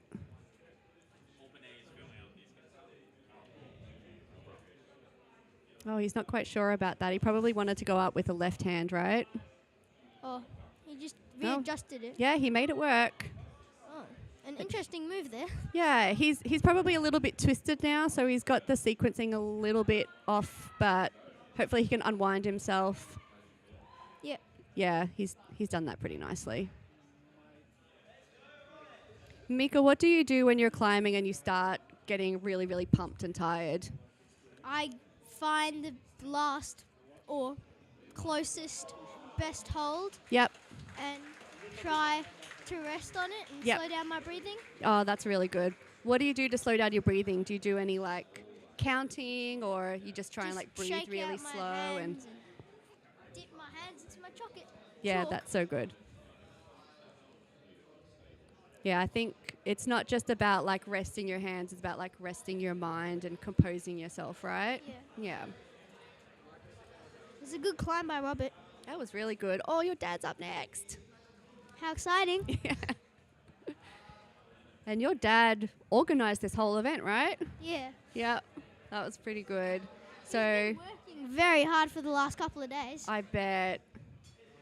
So Mika's dad is Alex, and he is on the Border Sport Climbing Victoria and has been, in charge of the events team and has been the mastermind behind putting together the Victorian State Lead titles. So big shout out to Alex and the rest of the organisation team. A lot of hard work went into this. And it's pretty hard coming in today and having to be the organiser and compete, right? Yeah. Yeah. Very hard job. I'll let you commentate here. Let me swap over.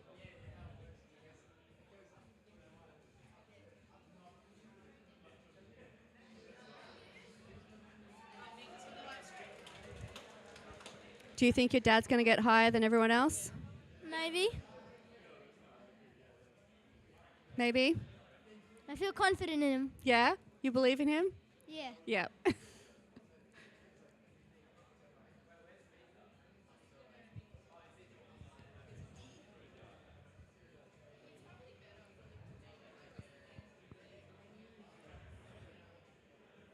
He looks pretty happy.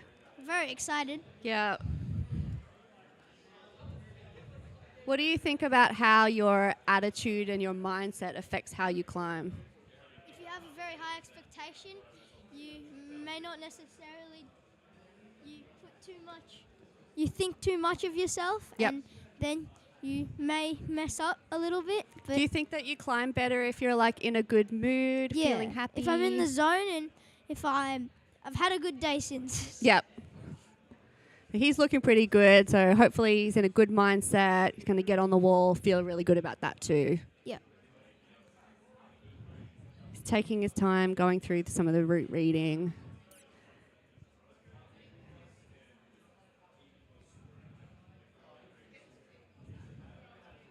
I was talking with your dad in ISO about some of the moves on this climb, and we were trying to figure out what some of the moves are up high, and neither of us had any idea.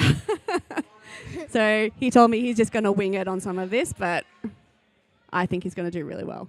Yep. I think so too. Yeah.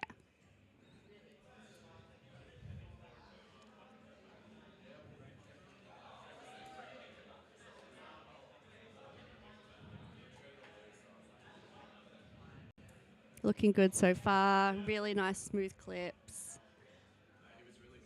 All of the movements pretty much spot on. Very consistent pace. Yep.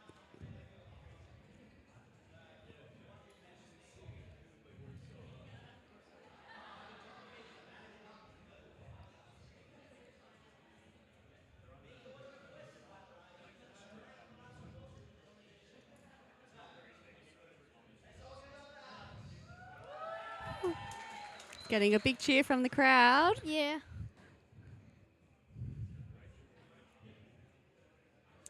As he deserves. Absolutely. Let's see if he can unwind on this. Get his feet right. Looking Come good. on.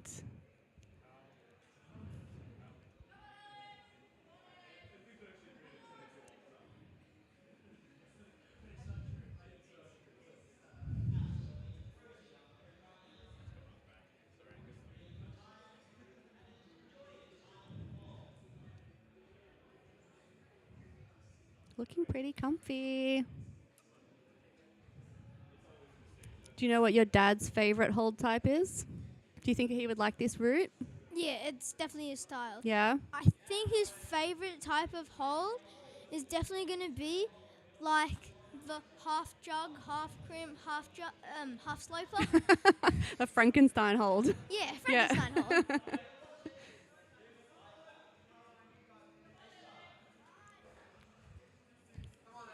Looking really controlled so far.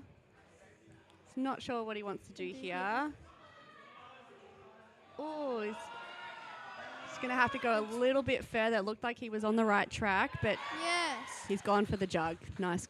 Instead, Yeah, I think that's a pretty good call.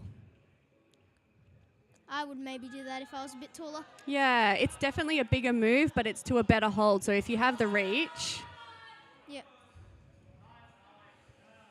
looking Very really good. nerve-wracking watching him. Yeah. He's doing so well.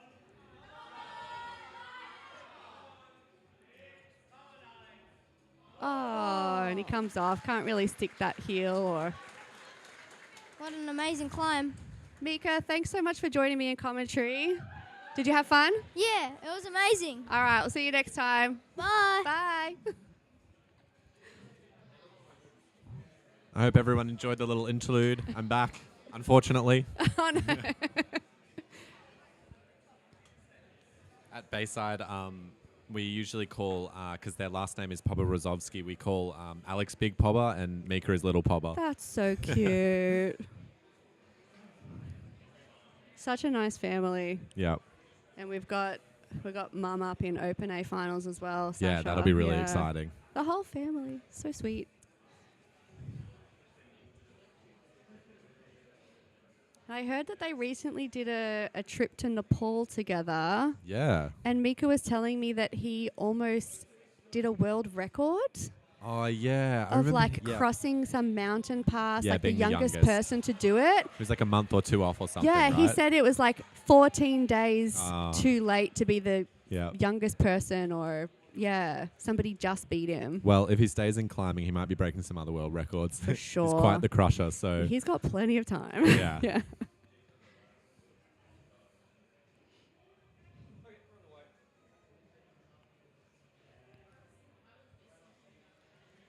We've got on the chat, keep the Mika climbing tips coming.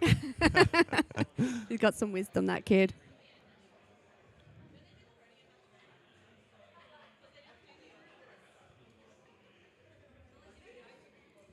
I usually see Mika as a part of the youth squad at Boulder Lab. Yes. And whenever that crew are in the gym, I'm usually trying to see what they're doing because they've got some moves. Yeah, Yeah. absolutely. Yeah.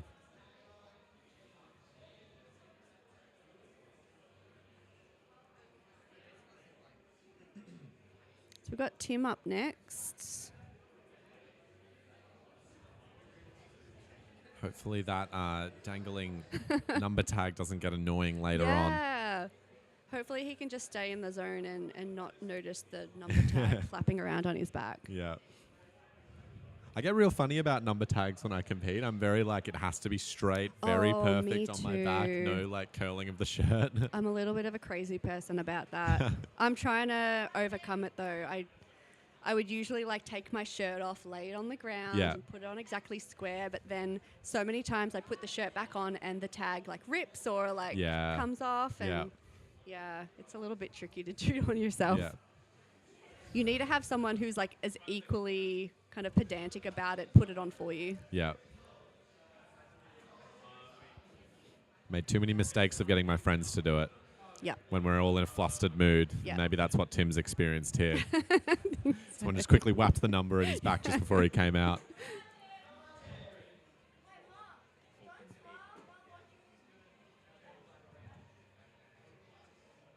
Doing a bit of resting with the bent arm there. As he comes into the undercling, I see there's an undercling enjoyer. I talked to Tim in ISO and he's been lead climbing for about a year and a half from memory. So wow. Yeah, I think this is potentially his first competition. Yeah, some of this, well, I guess some of this field is very experienced. So a year and a half is fantastic to be already coming into finals in, what, third position? Third position, yeah. So he's doing really well. Oh, Ooh, that was a as we see, big a fall. massive fall. He potentially is on the ground, not quite, but wow. He was at the same level as his belayer. Well, he has a lot of confidence, that's for sure. Yeah. He did so well then. We heard the whole crowd gasp when that happened. A lot of people clipped that clip before they went for that move. But, I mean, I did see some people go for the move and then clip it low. Both work totally fine. You just obviously, like, if you're going to go for the move without protecting it first, you really want to hit that hold. Yeah. He's got a smile on his face, luckily, so it didn't phase him too much. We had an expert belayer, that's Brianna, and Brianna is also on the board of Adaptive Climbing Victoria and is usually the one that organises most of our Come and Try days. So big ups to Brianna, super hard worker and great volunteer.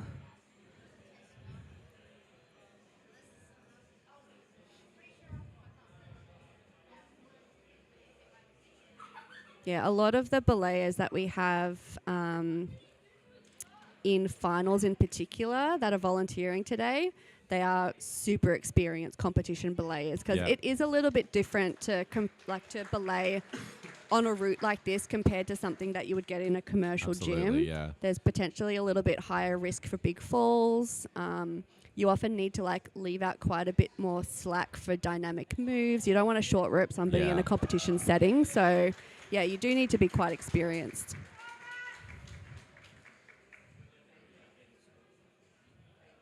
So we've got Rakshith coming out now. Yeah.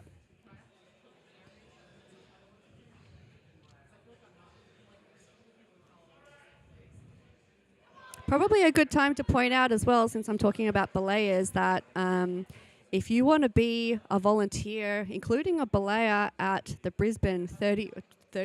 No, that's way in the future. 2032 Olympics are in Brisbane, and sport climbing will be a part of it. So if you want to be involved in that, start volunteering at state and national level now. Get your skills up because they're going to be choosing the cream of the crop when it comes to belayers and volunteers for the Olympics. We had somebody from Bayside volunteer for belaying for their first time, and they were coming to me and they were just saying what an experience it was, because for them, climbing is so important, and to have the advice from the other experienced belayers teaching them how to be safer and all this kind of stuff with their climber.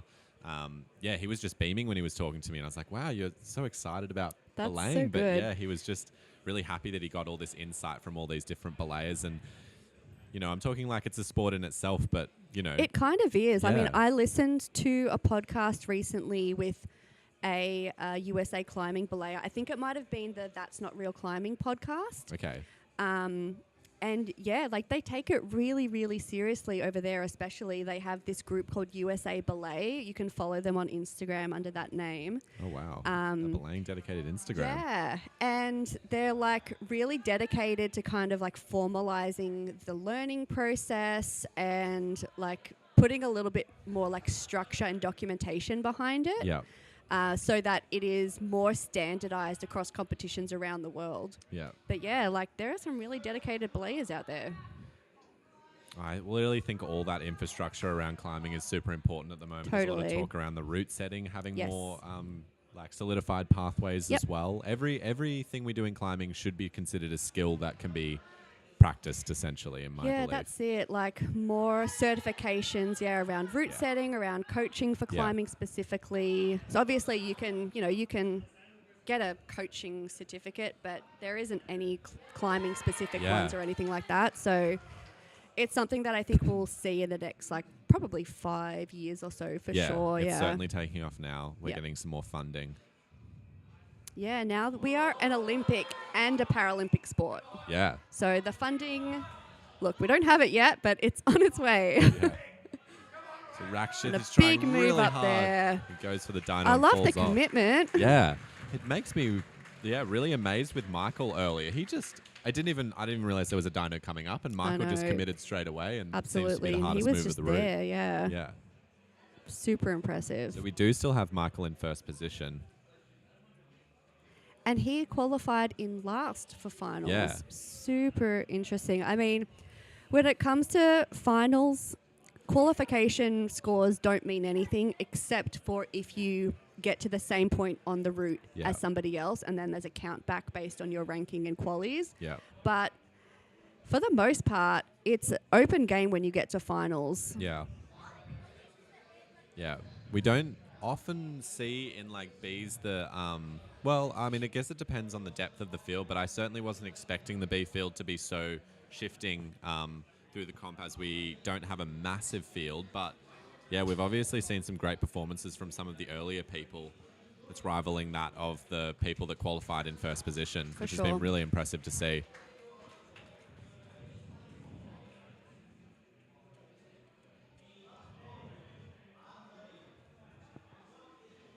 So our last Open B male climber is coming out now. We've got James.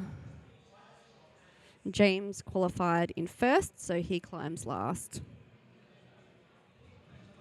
Do you rather qualify in first or last, if you had the choice, in terms of the position that you're coming out? That is a good question. I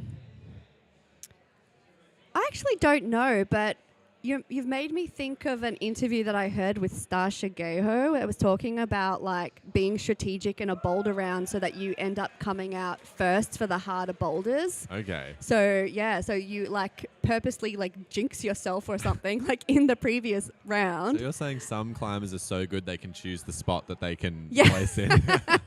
Because I would just be trying to make finals totally. by any means possible.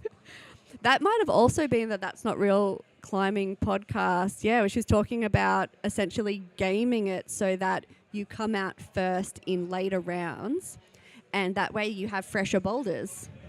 Okay. Yeah. I feel like the middle of the field seems like something comfortable to me. It's like you're not first, you're not last. You've kind of had some people maybe fall off earlier, and you're feeling, like you've seen there's been a lot of different variation in where people are getting, but you're also not that expectation of being the final person. Yeah, that's true. I mean, if you're coming out later, you probably have a little bit more confidence that you're going to do well because you've qualified in a really high position, which is never a bad thing to come in feeling confident. But I don't know. It's probably very individual.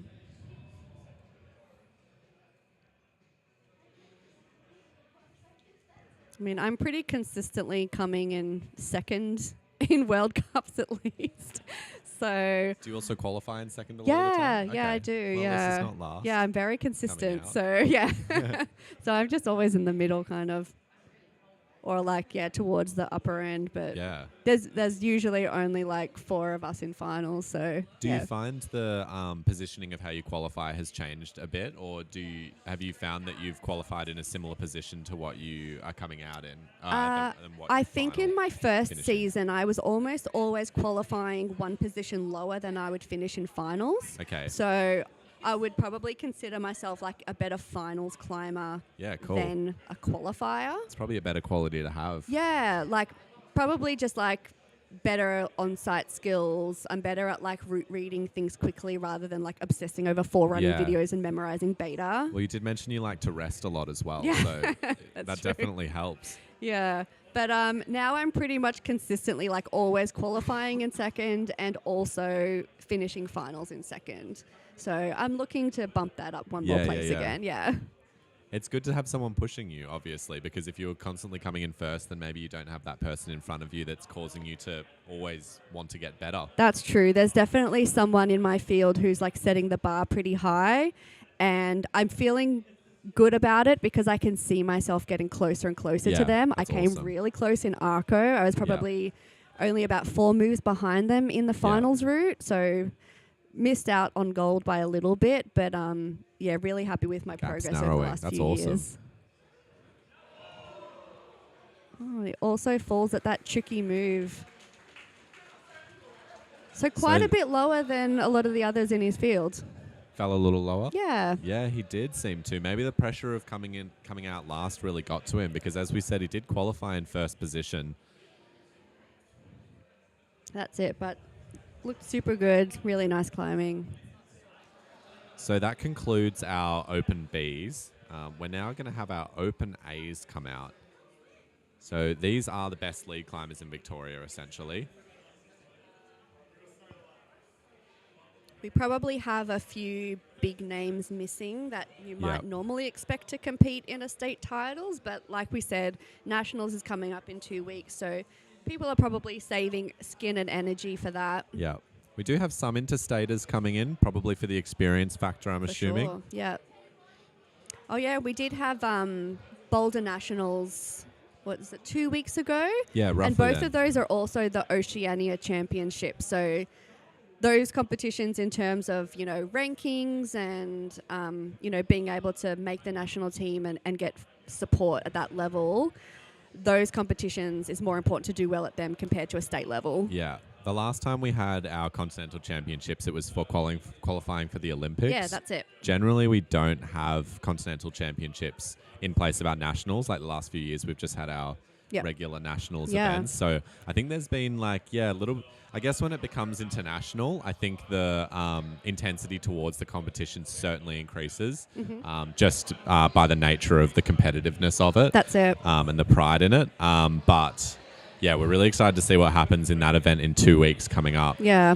And since it is the Oceania level competition, we'll also have probably some competitors from New Zealand and Guam come over for it. Yeah. So that'll be super exciting.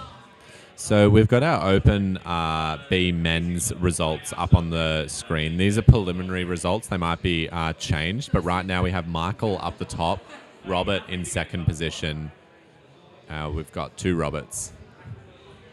2 Roberts. So one of those will be somebody else. Somebody and else. We'll know soon. But we do know that Michael has reached the highest position.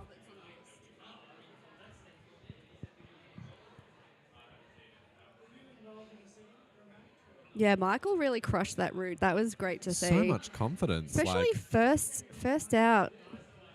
Maybe that is the key. Maybe he was in the position that he needed to be in to perform the best. best. That underdog spirit and energy. Absolutely.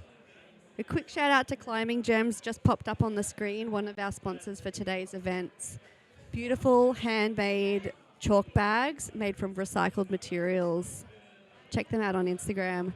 I think Ange from Climbing Gems was our MC at Boulder State Titles a couple of months back. We actually just got a message in the chat saying that Michael isn't Michael, it's actually Jacob. So, Jacob, congratulations. Jacob. So, we've had 3 different names for this person. So sorry, Jacob. Our running order is very weird. With if only you could see what we could see, but it's actually Jacob up the top. So, well done to Jacob Brennan. Maybe from now on we just use everybody's full names. Maybe we just refer to people by their number. That's congratulations, number 1 something. Yeah. And we'll randomize the first and last name in the order that we say them. And you guys can just guess who we're talking about. That'll be a fun game for fun. you and for us. So we're just waiting for Open A's to come out. A little bit of a reset between now and then. Usually just some ISO logistics, trying to figure out who's up and who's doing what. Yeah. But our Open A finals routes are the green on the left, I believe, for the women's, and the yellow on the right for the men's. I'm quite nervous for this final. I've got quite a few people I know, especially in the men's standings. I've got one of my youth squad kids, so going to be nervous for that. One of my co-coaches as well, and one of my closest friends competing. That's all super in one. exciting. Exciting and also nerve-wracking. I don't know how I'm going to go, so But I'm sorry who if are I you start going screaming for? to the mic. Who am I going for? That is a really hard Which question. of those people specifically do you want to win? My pride wants to say my youth squad kid, but yeah. But I'm also really close with my friends, so I Yeah. would love to see them do well as well. It's kind of like I'm not going to be too sad however that podium rounds out, Totally. depending on if it's any of them that's up the top. Yep. If it's all three of them with silverware at the end, then That's impressive. That's the best. Maybe you should get a medal too. Yeah, the friend medal. Yeah. The support medal. Absolutely. I think support medals should be a thing. I also think that maybe, what do you think about this? Sight guides for the vision impaired climbers. Do you think they should get medals? I kind of think they should. That's actually a really good point. Yeah. I think they should. Because they contribute a lot to the athlete's success. I mean, they're obviously not the one climbing, but they're the one kind of problem solving from the ground. Yeah. They're doing a big part of the intellectual part of the climbing. Yeah, well, I mean, if you ever listen to or watch cycling, like the whole team in a cycling team is like the victor. They always see the team, even though the one person gets the medal, they're very adamant that like we won this, you know. Yeah. So when you've got a support network like that, Yep. I believe that it's just as valid to sort of like congratulate that person. For sure. So we'd like to thank our sponsors, and we're going to cut to a short break, and we will see you very soon for the Open A finals. Bye.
Adaptive Climbing Victoria is a group that was formed originally under Sport Climbing Victoria to promote adaptive climbing, to give opportunities to people with disability to participate in climbing, and to advocate for paraclimbing with gyms, with outdoor agencies, and through competitions.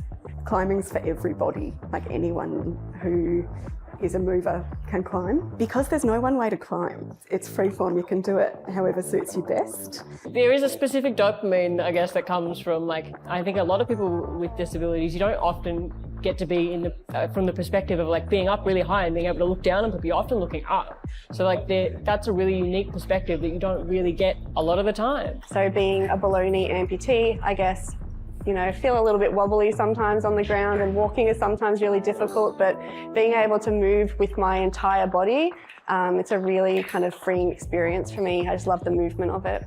I got into paraclimbing through a friend. I met everyone in the para community and I just got hooked. A friend of mine said to me one day, hey, will you come climbing with me? And I was like, oh, I don't know, it sounds hard. She was like, what if we get cake after? And I was like, okay, I'll come. So I went, I came down, couldn't feel my arms. She was like, this is great, let's do that again. And then it just became like a regular part of my, I guess, personality. I love the physical aspect of climbing. It's just really, really fun. Adaptive climbing more often refers to, it's more of an umbrella term for any sort of rock climbing for people with disabilities.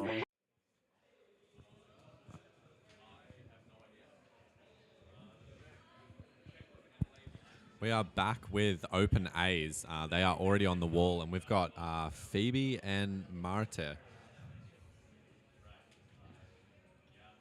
currently on the wall right now.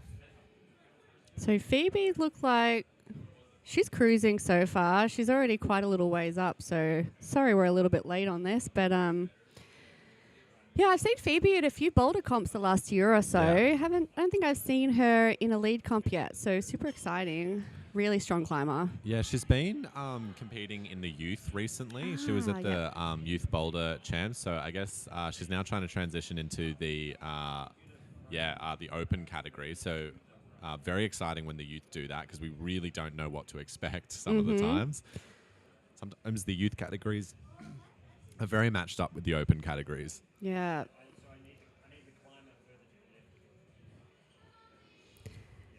And well, this makes sense. Phoebe has told us that she actually hasn't lead climbed since July, except for this morning. Whoa, okay. Yeah. So super impressive to made make finals. open A finals. Amazing job, Phoebe. She also had ravioli for lunch. Oh, delicious. Fun fact.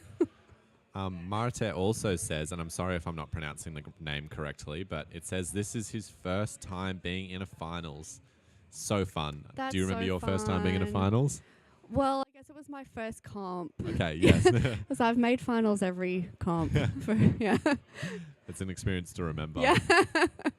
I definitely remember my first climbing comp. Like I said before, it was at this gym. It was Cliffhanger in 2020, so pre-Cliffhanger renovation. Back clipped, so I'm going to fix that. Well, that is unfortunate for the flow. Yeah, such an awkward position as well, and Phoebe falls at the same point. Nice job, Phoebe. So Marte seems to keep holding on. Yeah, he's like... through this pockety section. Really seems to be there just to tire the athletes out. He's working hard. Yeah, quite a reachy move. Yeah. As he comes off. Oh, it looks a bit disappointed, but super good effort. Okay, so we're going to have Sasha come out, which is actually Mika's mother. Yeah, Sasha, let's go. And we'll have Kyle, which is one of my friends. So a passionate duo to come out for myself. Absolutely.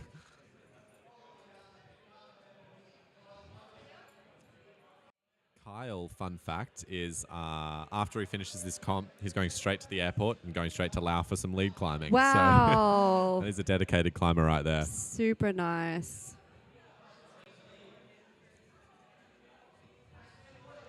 So as I know Kyle, I know some information about him. He's been training endurance and been specifying in lead for quite some time. He did do really well at boulder, open boulder titles, but his main focus has been lead climbing. From what I know, the past, it's been like 6 months. I'm pretty sure he's been purely focusing on endurance. So insane. Wouldn't be surprised if you'll see a lot of shaking out on this route from him. I mean, that's what I've been doing for the past few weeks as well. So Yeah. I actually only got home from my last World Cup trip a few weeks ago. Yeah. And for me, it was absolutely just endurance focus from then on. Endurance is my least favorite quality to train, but we got to do it. You've got to do it. It's like eating the broccoli, but it makes you so healthy. Absolutely, so it's one of the most grueling trainings to do, but it's so worth it. So Sasha's been climbing for a very long time. So she's got quite a lot of experience under her belt. Yeah.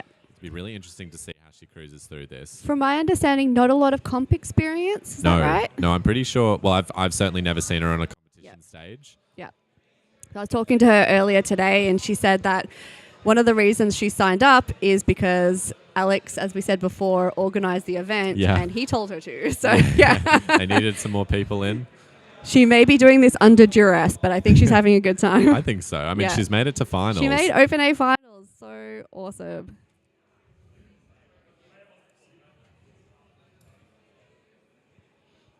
This first section on the males route as well looks very difficult to figure out. We saw Martef struggling at the start. Now Kyle's doing some struggling, but we're focused on Sasha for now. It seemed like the last climber definitely took a while to kind of make their way a little bit further up the wall. They spent a lot of time in that lower section.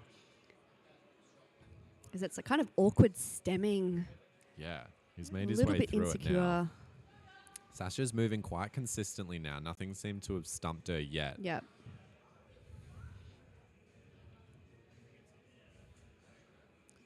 Moving with a lot of control for now.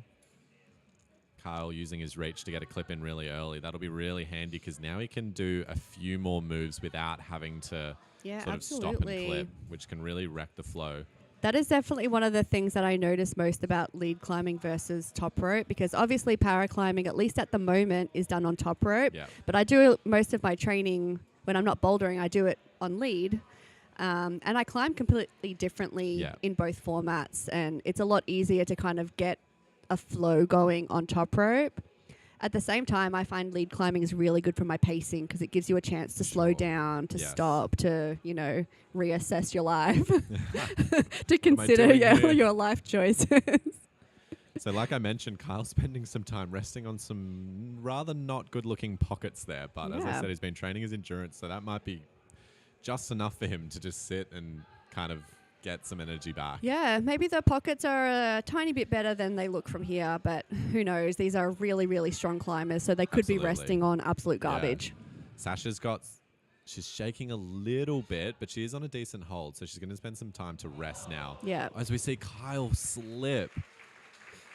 That would be frustrating for him, especially after spending some of that time up there resting. It seemed like he was gearing up to go really hard, and then to experience a hard move and fall off due to the difficulty rather than pump is always frustrating. That is frustrating. But Sasha had a really nice rest there. She's moving on now. She's trying to figure out the feet and doesn't quite make it. Yeah, that section seems to increase in its commitment levels for sure. At least it has a decent rest right before it. Yeah. So, you know, you can recompose a little bit, but definitely tricky. Yeah. Sasha also gave us a fun fact. She let us know that she spent 3 hours watching kookaburras last week, and they snore apparently. That's Kookaburras weird. snore? Yeah. They laugh and they snore. They laugh and they snore. Very relatable animals.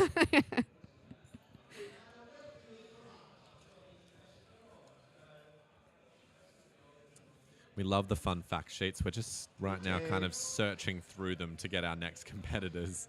Yeah, we don't have our lives in order, so we're trying to figure out who's next. Up next for women, we've got Valentina. And we have Leo for the men coming in. Just trying to find Leo's slip right now. Want some fun facts. Here they come. Well, it looks like I don't have any fun facts from Leo. Okay, we can make some never up. met Leo either. Yeah, we'll make some up. Seems like he has some nice hair. No facts for Leo, unfortunately. Have we got anything for Valentina? Yeah, Valentina. She actually only started climbing 2 years ago in the Urban Climb Youth Squad, which is pretty cool. Oh, wow. And this is her second ever lead comp. Wow. Youth squads certainly help to propel people quickly, don't they? Absolutely.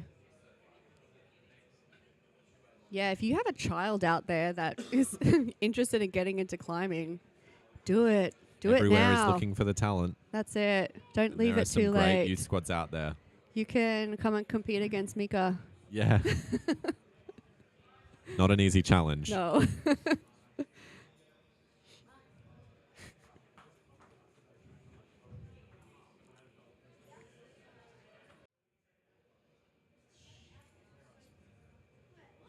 So Leo's just trying to navigate this, like, what would you even call it? Like chimney section. Yeah. Confident into that pocket prior to doing any clips. Seems like a bit of a thumb kind of catch there.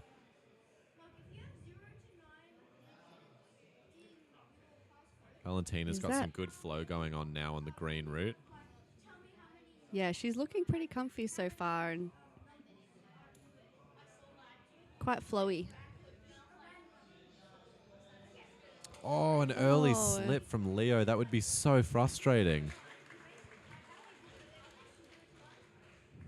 Very unfortunate there. He didn't even seem like he was struggling at all. He seemed actually very stable too. That might just be unlucky. Yeah, I actually thought he was moving through that bottom section a little bit quicker than some of the other climbers, but... Yeah. Maybe it's that case of how we were talking about before. You need to place your foot carefully so that the base is there. That might be it. May have been a little too quick and flustered to place his feet properly. That's it. But now it's just Valentina left. Looked like she was a little bit scrappy on the wall there, but she's recomposed herself.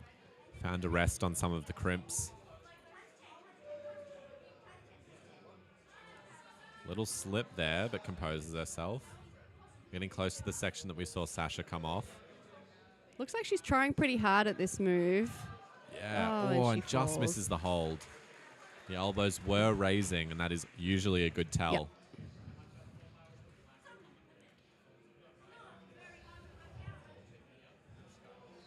She seemed to have really good flow, but yeah, seemed to get pumped quite quickly on that route, it seemed. Yep.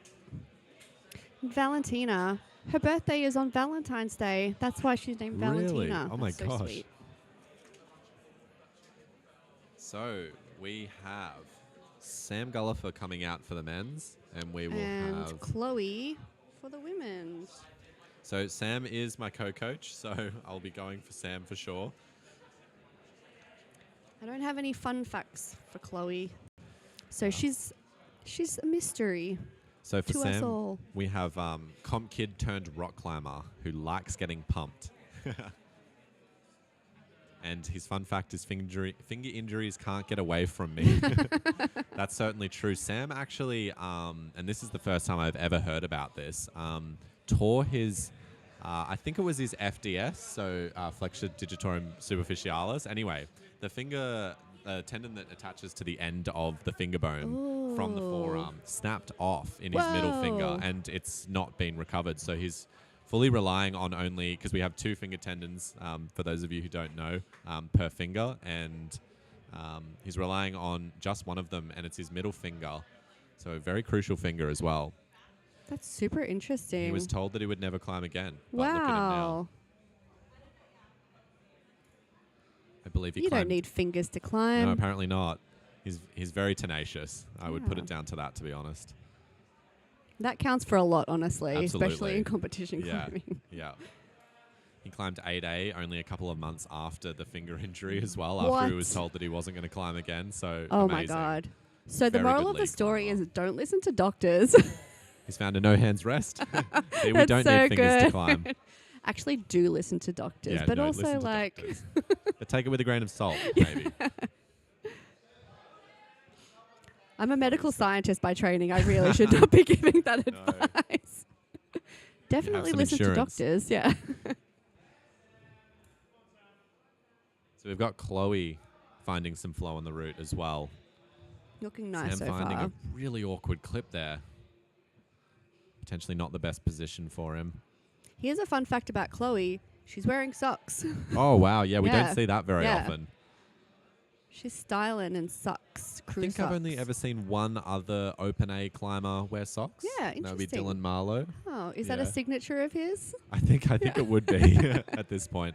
There's another one, and I can't remember where he's from, but a top level climber from Europe that wears socks. Oh, that yeah. Other than that, I've not seen any others. Yeah, it's a choice. No bias. No, but no. there is. Well, technically, I wear one sock. Oh yeah, Yeah, true. because I wear a sock on my right foot because So you're my half foot team is sock. made out of rubber. So yeah, I don't know if I could get my shoe on or off if I wasn't wearing a sock on that foot. So Sam has reached just before the high point. If he sticks this move, he would have taken over Kyle, but he will have one position higher because Kyle and Sam have fallen on that same Yeah. spot, but Sam qualified in a higher It was position. super impressive. It seemed like he couldn't quite control the momentum moving to No. that hold. It's He very got a unexpected. bit of It's a hand flip. scorpion. Yeah. I think it's a dynamic like hand flip, so you got to jump over, hit left, and then swap right. But that's quite flustering on a lead route Yeah, to do for a sure. boulder style move like that. Absolutely. Chloe's found the same rest that Sasha did earlier. We'll see if she can fare any better on these moves that precede it. Yeah, it seems like the route turns up a little bit from this point. They give you a nice rest, and then they really put you to the test. Yeah. I quite like the pacing of that, to be honest. Yeah, I don't mind it's it. really cool. She's looking a little bit awkward. Seems to be relying a little bit too much on her arms right now, but she has reached the high point, so Yeah. maybe that strategy's working. Sometimes it's scrappy, but it works. Yeah, as Yeah. she comes off missing the blocked hold there. Yeah. Yeah, I mean, I'm certainly one to use my arms a lot more than I should, so I can't really talk. Oh, me too. I call it front wheel drive. Yeah. That's so good. So next up, we're going to have Chris Martinez and Lizzie Stratford. This is Lizzie's first lead comp. Let's Awesome. go, Lizzie. We love an underdog. Qualified in a middle position. Lizzie apparently sent the link for the live stream to her parents to watch. She doesn't think they will, but hey, Lizzie's parents, if you're out there, thanks for watching. Send us a message on the chat. Yeah. We're trying to be active. Yeah, we both do have the chat open, so if you chat to us, we'll be able to see it. So Ben with Chris- Delby wants a medal. Ben was one of the site guides for a vision impaired climber. Oh, so really? Ben, I think you deserve a medal. And thank you for being so active on the chat. We love to see it. So good. So with Chris, his comp history is he's competed in some league comps, and fun fact is that he likes climbing. That's lucky. Yeah. Because if you didn't like climbing, then Yeah, he'd be you having wouldn't a have bad enjoyed time. this. Yeah. He'd be having a really shit day. Chris is a really good lead climber. Yep. I've climbed with him a little bit in the past bouldering, Mhm. but when he was bouldering, he was always climbing like a lead climber, always finding stability. Quite a flexible guy as well.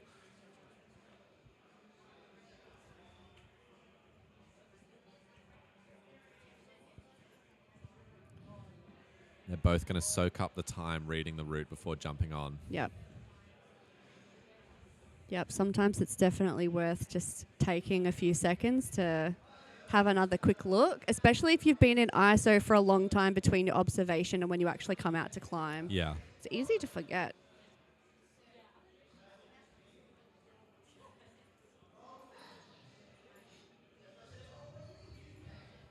Chris seems to be very level-headed when he competes from what I've seen. Mhm. We'll see how he goes on this, because this route certainly is demanding a lot from the mind in the way that you have to climb this. Yeah, 100%. I feel like, probably all of the climbers that we've seen come out so far are physically capable of doing these moves. Yeah. But something about this route that's just shaking people up a little bit. Well, yeah, it's like it's going from a stem into physical pockets Yep. into a hand flip dyno. Yep. Like Yep. it just has everything. And he's done a double clip from the pockets. Some people have been spending a lot of time on these, but I don't know, he's moving. It's trucking through. Yeah, let's see if he keeps trucking. Lizzie's looking a little bit confused in this section here. She's done a couple matches and hand swaps, just trying to find her flow. Looking around a Yeah. bit frantically, but she does continue on. She is a little bit high on those crimps and looking a little bit unsure. You can see when the head moves a lot, they're generally pumped Yep. because they're looking around. They're for the looking next thing. around, yeah, they're looking for other options. Yeah. So Chris has just made it to the dyno. Lizzie is now resting. Oh, he didn't need That to was dyno. not a dyno. No dyno there. Not for Chris. Nice work. And there's the benefit of being tall sometimes. Lizzie just came out of a rest. Hopefully she's been able to compose herself a little bit because she was looking a bit flustered. Yeah. She makes it higher as well. She'll be moving towards that last rest we've seen some of the women get up to. So Chris is now in that first position, preliminary first position. and still looking pretty cruisy. Yeah, he's looking really good, actually. I don't think he's very trying calm. hard yet. No, not at Yeah. all.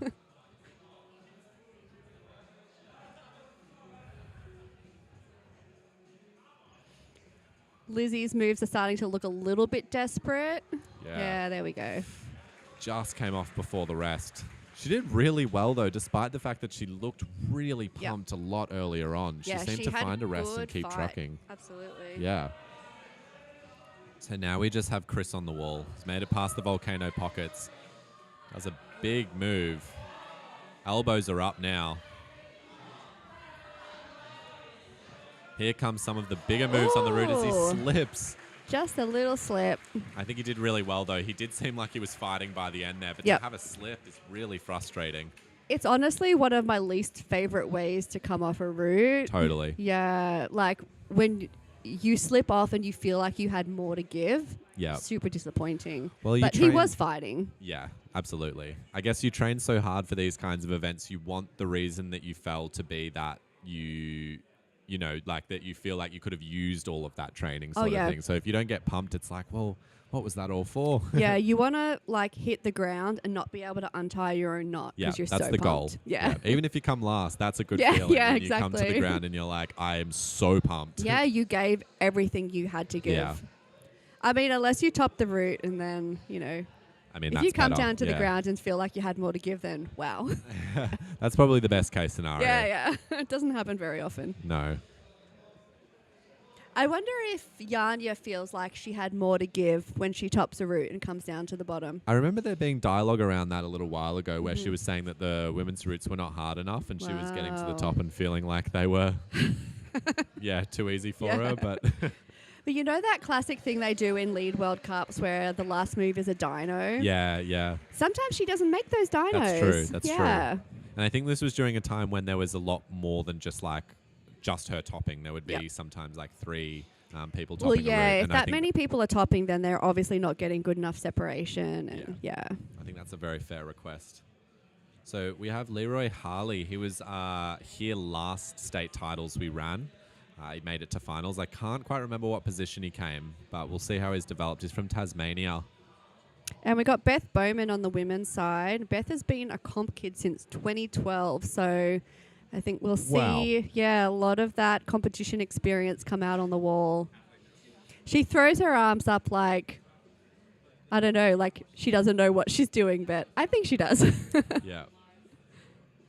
Well, actually, Leroy as well has, I think it says 10 years comp experience Wow. at a national level. Wow. So that's a Super lot of experience. impressive. And he has 15 chickens. Wow, that's a lot of chickens. Leroy, what are you doing with those chickens? Why have you got so many? That's the eggs for the protein. Can I have some eggs? Yeah. Yeah. This reminds me of Boulder State titles when we had that guy with the Milo sponsorship. Oh, yeah. Or you like to think he had a Milo Yeah, what was sponsorship. that about? I didn't Yeah, get I any of don't that really Milo. remember. Milo guy, if you're out there, still waiting for that Milo. Beth's looking pretty cruisy so far. Both slow-moving climbers, I would say. Yeah. Yeah, like Leroy's moving pretty slowly through this bottom section, but we've seen a lot of people move slowly through it, so absolutely. nothing to be worried about yet.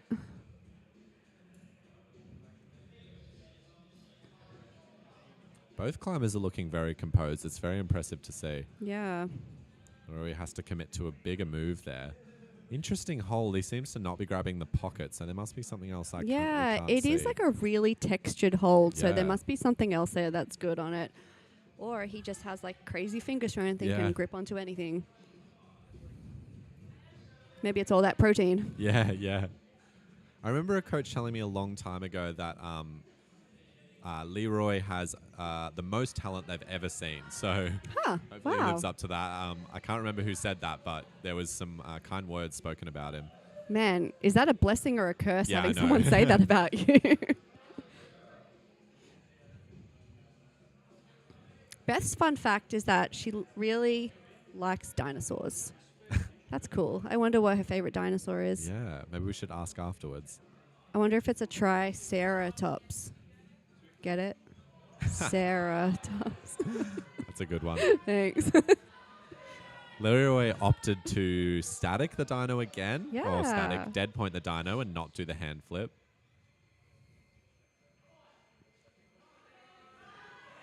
So we've just reached a new high point. Yep. And Beth's For still Beth. looking pretty good. Yeah, in that blocked hold. Yeah. She doesn't look fully Whoa, pumped yet, and now yeah. she comes off. No, Leroy's looking- literally, as you say that, and you kind of see the elbow flare out as she Yeah, reached up for the yeah. next hold, it looked a little bit frantic, but Yeah. really, really nice climbing. Leroy's taking some moments to rest up really high. He's got a little knee bar in. Sometimes even a little knee bar helps. Even if Absolutely. you're not like fully locked in. Yeah. Take some of the weight off and.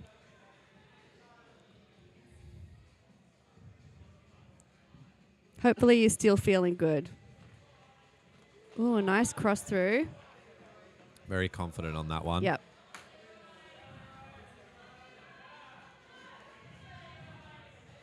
As he crosses into the undercling pocket, he's got a big move ahead of him.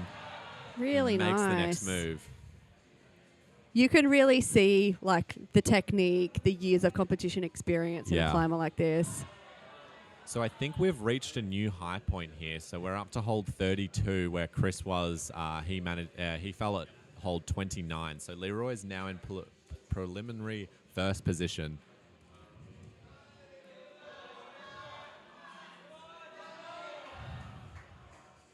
He's coming onto the head wall now, so the climbing will change in style a little bit into a bit more of a technical one, and he looks pumped. That left hand does not look like it's holding on very tightly as he No. comes off, and that is what we were speaking about before. I That's think it. he'd be happy with that performance, For to be sure. honest. Yeah, that was a great climb. That was Yeah. super fun to watch. That left hand, when it was on the hold, it looked like a dead fish. Oh, yeah. Like it was very open, very floppy. That's it. I think he was very pumped, which, yeah, that's all you can really ask for in the end. For sure. And straight to the ground. It's funny, we keep talking about, like, you're happy that you're pumped, but Yeah. it's so often in lead climbing competitions that you fall off early for a slip like we were talking about, Yeah. or a misread or anything like that. Such a bummer. Yeah. You definitely want to feel like you tried hard. You gave everything you Well, had. yeah, Leroy's showing that 10 years of comp national experience. That's it. I'm sure we'll see him at Nationals in 2 weeks. Yeah.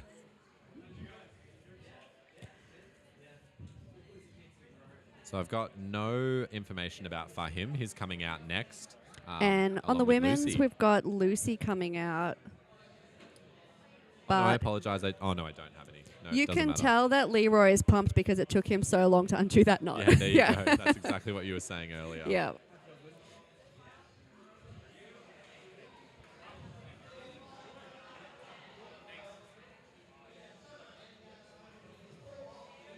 What do you think of the route setting in finals so far? I think it's really cool. Yeah. I think, I think it's really interesting. There's two very different styles of Mhm. route for sure. I think the technicality of the green route's really interesting to have in contrast to like the kind of high level of complexity of the men's route. Yeah. It's kind of two very different styles. Yep. Like the green's just a crazy pump fest, and Mhm. people just are falling due to pump Yeah. constantly, whereas the men is like they're trying to trick them out of not getting to that stage where they can even get pumped. It seems That's quite it. interesting in a bouldery sort of way.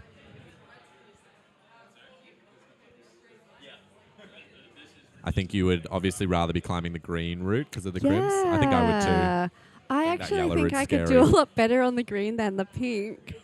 And I'm not sure if that's just like I'm not seeing some of the kind of hidden complexities of it. 'Cause Yeah. I haven't looked at it in person, so Yeah. I'm not entirely sure what some of those holds are, but Yeah. it definitely looks like more my style than the pink one for sure. And these are the best climbers in Victoria. Yeah, they on make lead, stuff so- like this look easy. Oh, we see that clip hasn't properly gone in for Lucy, so we better watch Oh. that. Yeah, it seems to be hanging on that edge. Oh, it's gone in. So has it Okay, gone thank in? God. Yep, okay, that's Yeah. good. We can breathe.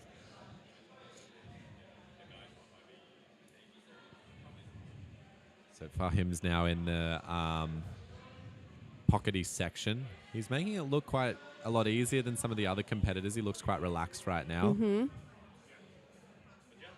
Yeah, it didn't take him long to get up to that point. No.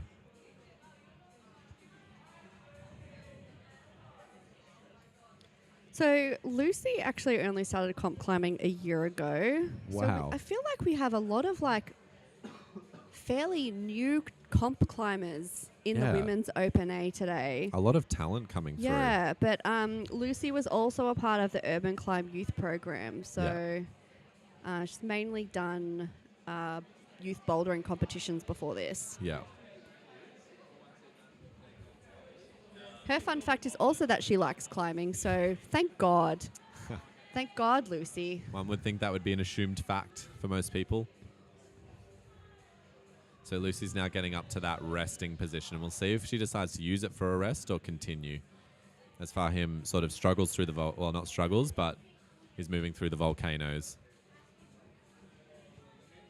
I wonder if that volcano has a jib in it. I feel like, I don't know. It looked really bad from the ground. I was looking at that. I was like, I can't imagine anyone holding that. So I think there would be, but also it's hard to say. Deep, and people don't seem to be really struggling with it. No. Yeah, I don't know. Maybe it's the experience showing. Yeah, that's probably it. So Lucy's moving through this complex section. She goes for a jump. A dino to a kind of sideways crimp. That was interesting decision, risky but she might have been very pumped. Yeah, that's for sure. And Getting that sometimes you plus. just want to go for the plus. Yeah. Yep. Yep. So Fahim's getting close to that top position now. So he's really got to just reach that head wall if he wants to go in front of Leroy. That's it. This is around the spot that Chris fell off. So now I believe Fahim's now in second position. And still looking like he's got something left in the tank. Yeah. So he'll be guaranteed a medal at this point. We have one male competitor left to come out. As he falls off. He was looking quite composed, wasn't he? No, yeah. And he went up with the right hand to that hold, whereas Leroy went up with the left. Yeah. And I suppose he would probably be a plus under Leroy. I think, yes. Because Leroy had controlled that hold. And Fahim fell going to it. Okay, yes. We'll see how that comes out in the scores, but I think Leroy is ahead at this point. Yeah. But still guaranteed a podium position.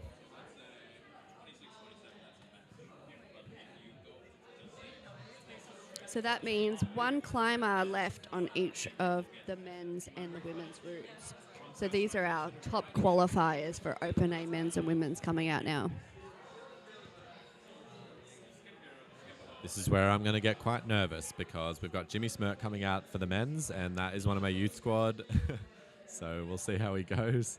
We've got Indiana coming out for the women's, who is also just recently out of youth climbing, I believe. Yeah.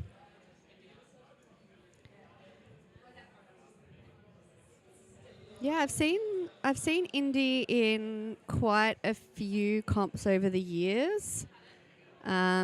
Indy was also one of the first youth climbers that we had volunteer for Adaptive Climbing Victoria back when we were having our come and try days at North Wall. Oh, amazing. So yeah, super like dedicated, not only like a comp climber, but also just like comp climbing community member. Yeah, community member, yeah. Club person. That's it. So yeah, Indy's been competing for 4 years. She came first in the 2024 Youth Boulder titles. So, wow, yeah. Nice work. And she's been to nationals twice so far.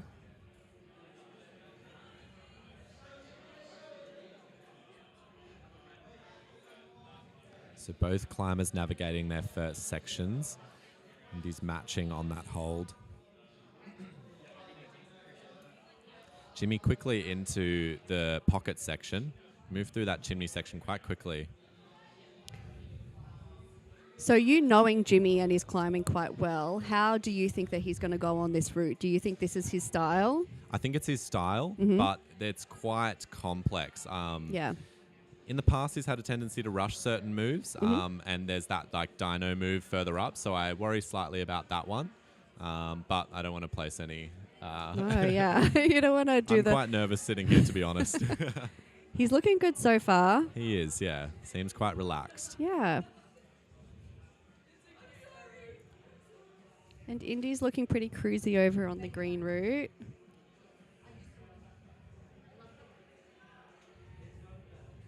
It looks like while she's resting in that position, she's really thinking about what those next moves are. We've seen a couple of the women struggle at this section, but she's looking pretty cruisy. She's finding all the right holds.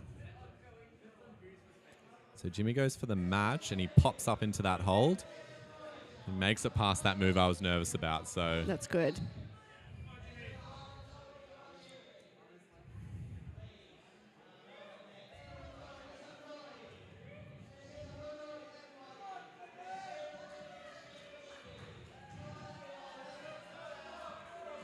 The crowd is on fire. They're going nuts for these two climbers. They're really barracking for the top-seeded climbers here. Yeah.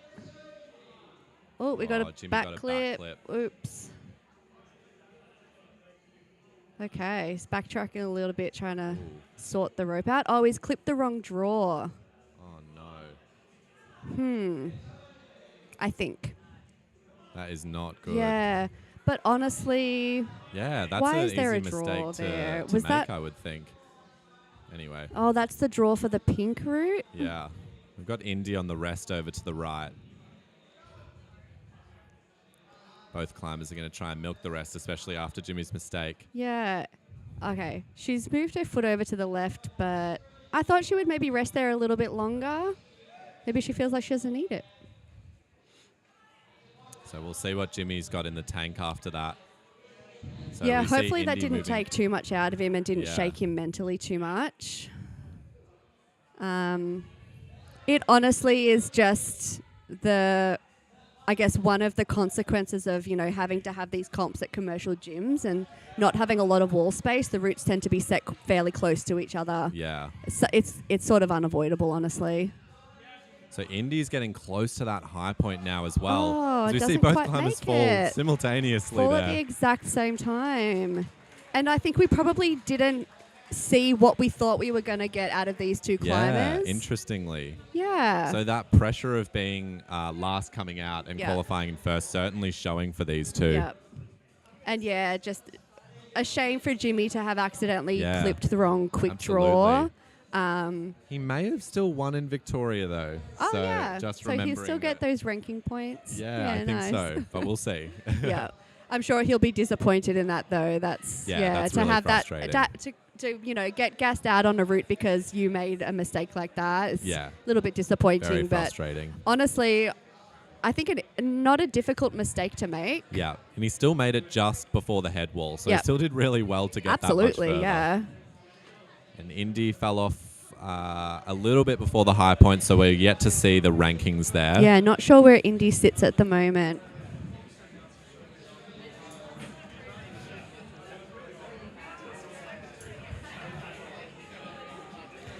But all-round amazing climbing from all of the climbers that we've seen today. I hope you guys enjoyed it at home. So we've got our results for the Open A men's up. We've got Leroy Harley in first. We've got Fahim in second. Jimmy in third. Chris fourth. Is that Sam in fifth? Kyle in sixth. Marte in seventh. And Lee in eighth. Not Lee. Leo, sorry. Leo, yeah. So that is our podium for the finalists. However, there will be a separate podium for the Victorian titles as well. Yep. And we've got 15 minutes from now for any of the climbers to appeal their score. So the scores at the moment are provisional, pending any appeals. So we have our women's results up in a moment.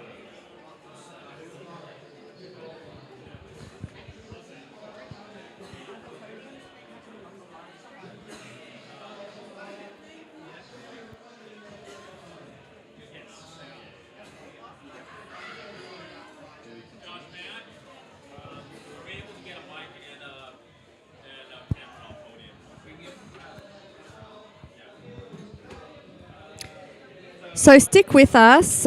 We will be showing the podiums on the live stream. Until then, something else will happen. what we'll it either be is. talking to you for 15 minutes or We'll we will never be know. taking a break. I will need to disappear at some point because I will be on a podium. Yeah. All on my own. And I'll be commentating all on my own. Or maybe we should bring Mika back. Maybe.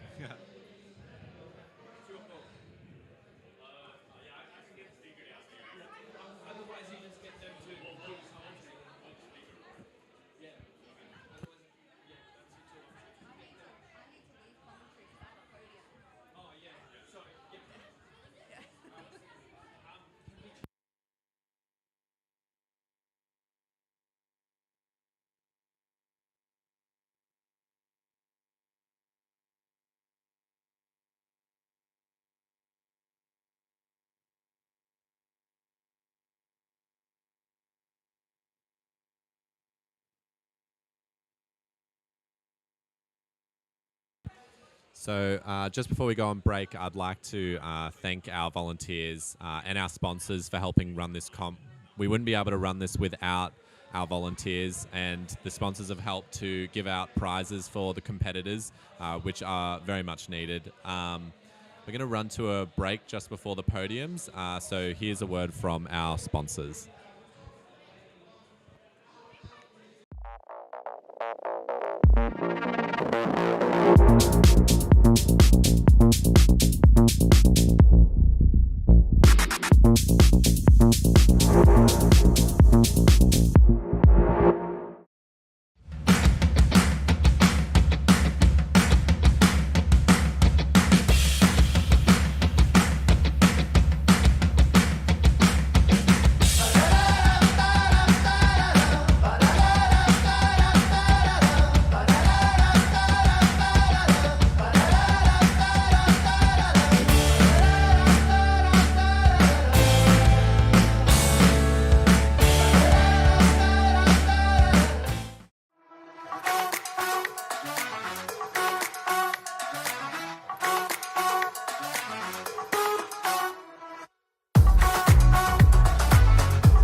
Adaptive Climbing Victoria is a group that was formed originally under Sport Climbing Victoria to promote adaptive climbing, to give opportunities to people with disability to participate in climbing, and to advocate for paraclimbing with gyms, with outdoor agencies, and through competitions.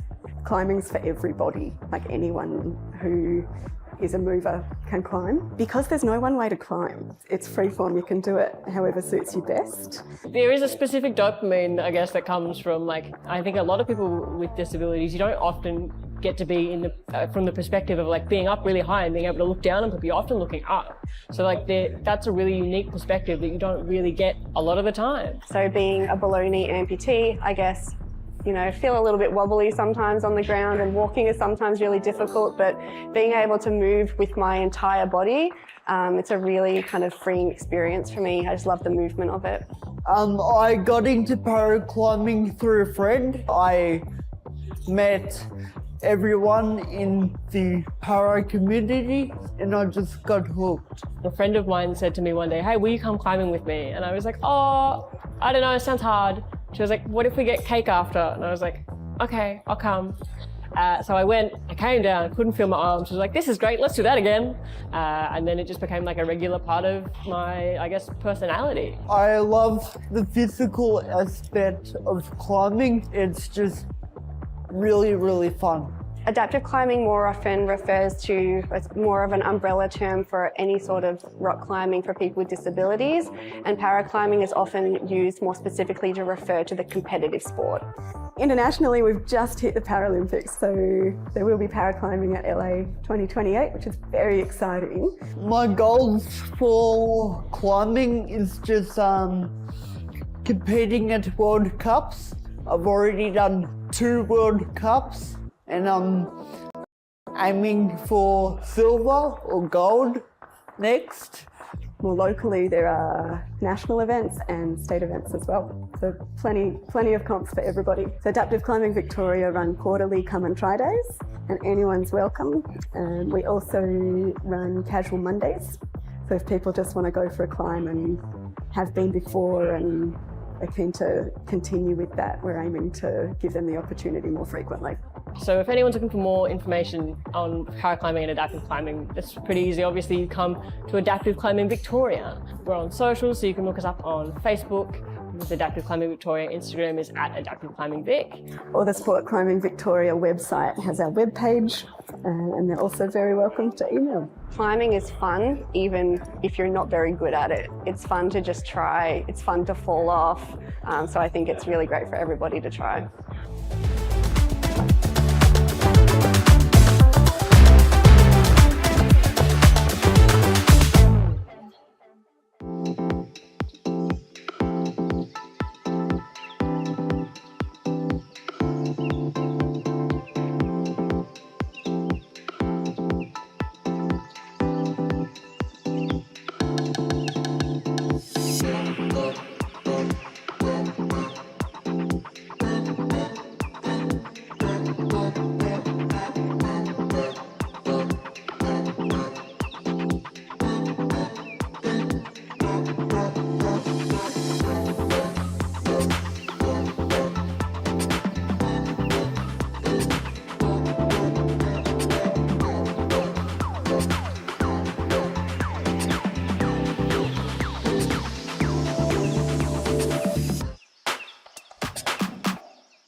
Hey, yeah.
Okay, all right, we'll just get everything going.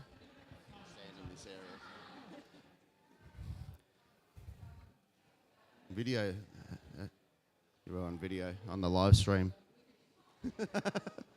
Okay, Sports Climbing Victoria would like to begin by acknowledging the traditional custodians of the land we gather on today, the Karanjanbuk people of the Warriwang clan. I'm so sorry, Warriwang clan. We pay our respects to the elders, past, present and emerging, and honour their deep connection to this land. It's actually my eyes, I don't have my glasses. Next, a huge thanks to our sponsors, Stax Climbing. This is time to clap. Tilt, Happy Beaner, 5 Foot, Climbing Gems, Druid Holds, and the facility we're in, Cliffhanger Gym.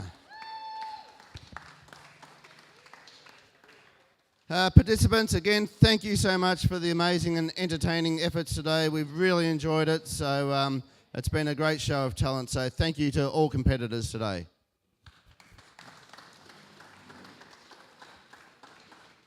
A huge thanks to all of the volunteers. So if the volunteers, if they still have their yellow vests on, just give them a big pat on the shoulders and thank them. They've done a tremendous job. They do so much work behind the scenes. It's not just rock up and sit down in front of the climbs and judge. There's so much extra work that goes on. Alex, well done, mate, for holding your first event. So with yourself and Jimmy that's been helping you, you've done a tremendous job in making this event what it was today. So thank you so much, buddy.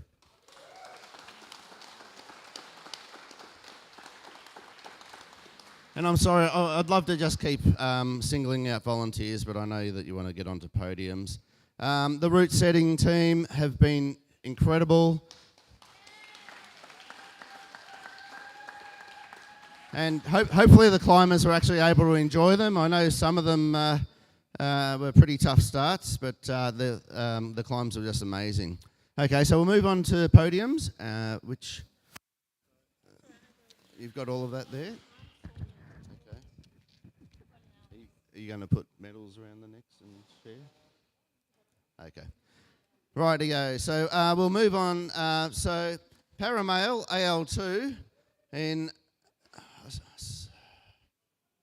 Oh, I can't read my writing.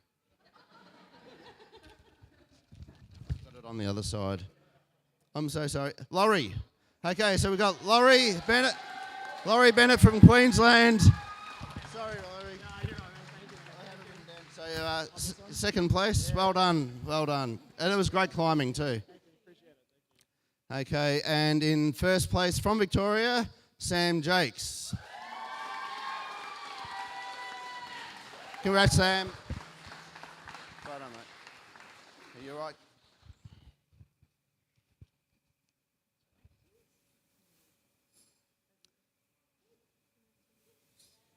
Congratulations.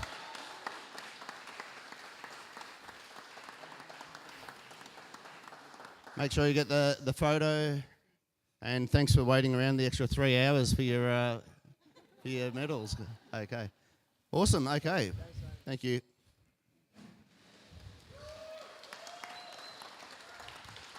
Right, we'll move on to Para Female AL2 with an amazing display of climbing, Sarah Larcombe.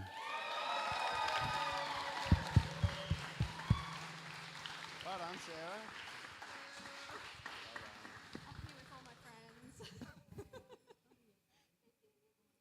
You've scared them. You've scared all your friends away.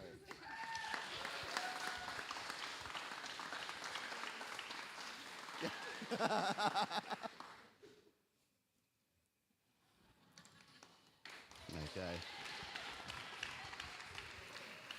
We'll move on to the Masters. In third place, we have Stephen Dixon.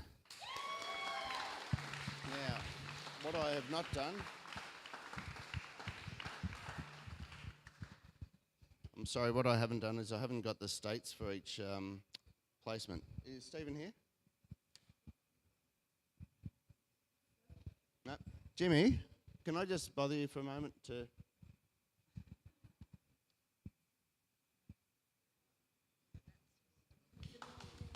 Thanks, Jimmy.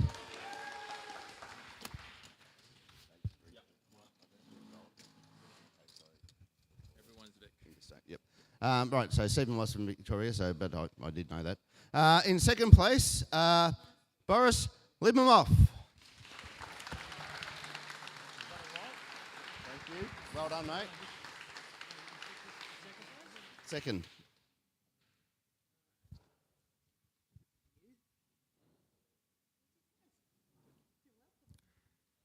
And in first place, Michael O'Reilly. Well done, Michael. Well done, mate. He's Victorian, yes. Sorry, they're all Victorian. Stephen's not here.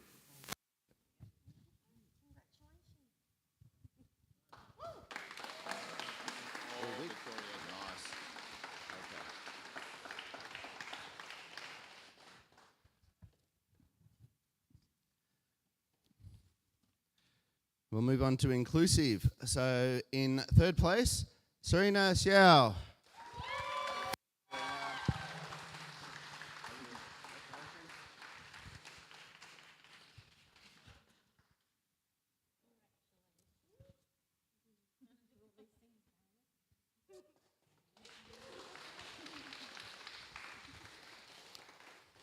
In second place, Haro Theo Cooper.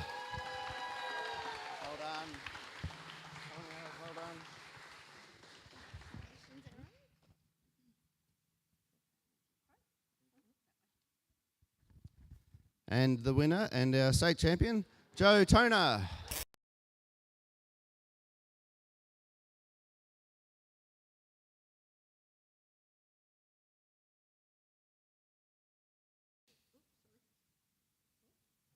Fantastic.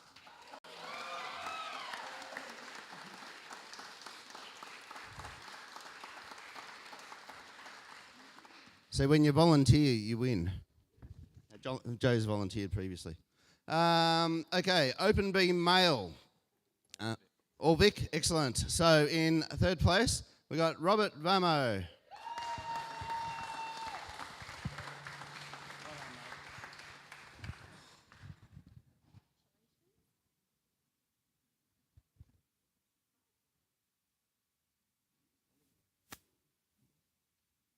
can't see. It needs to be bigger. Sorry. Okay, in second place, we've got Rakshith Schumann. Well done, mate. Thank you. Okay, and in first place, and our state winner, Michael Brennan.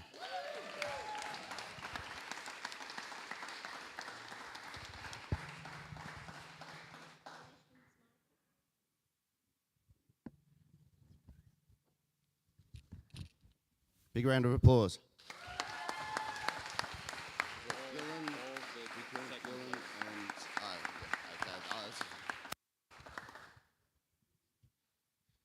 Anytime. No, soak it up. Soak it up. Okay. Open B female, also all Vic. So in second place we have Tammy Kavanagh.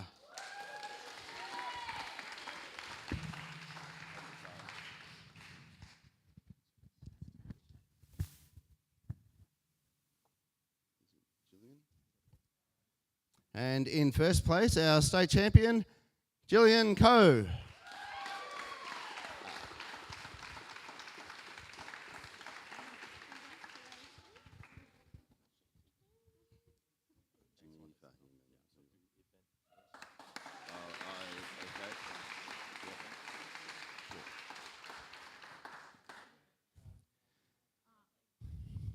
Okay, for open A male, we have an event podium, and then we will have our state podium. So for the event podium, in third place, we have from Victoria, Jimmy Smirk. Come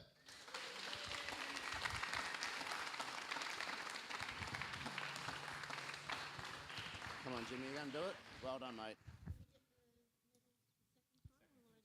Second time.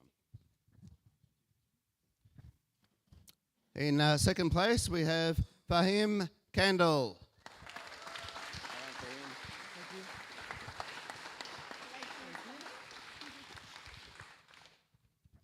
And in first place, we have Leroy Harley from Victoria. Very good.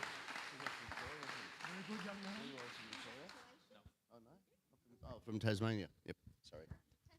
Tassie. Okay, we get our photos. Excellent. Yes, go down. Okay, Victorians don't stray too far. Okay, so for our state champions in third place from Victoria, well, of course, Victoria, Sam Gullifer.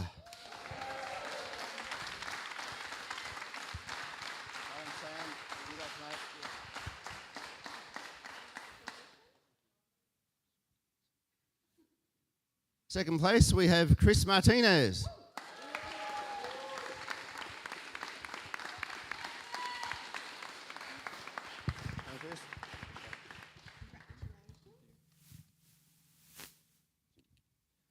And in first place, and our state champion, Jimmy Smirk.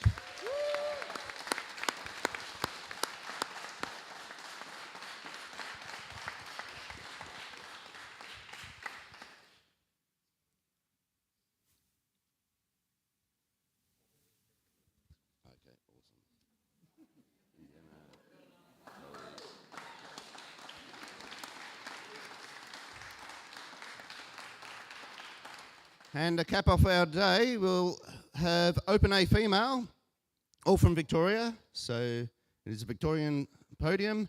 In third place, we have Indiana Backen.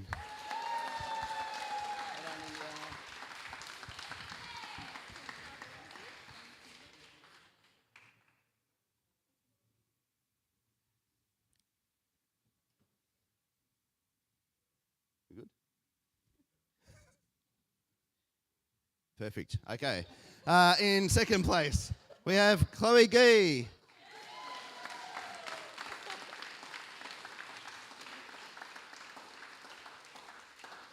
Chloe headed off. Okay, headed off. Okay, and our state champion is Elizabeth. Oh, sorry. Elizabeth Bowman. I'm so sorry.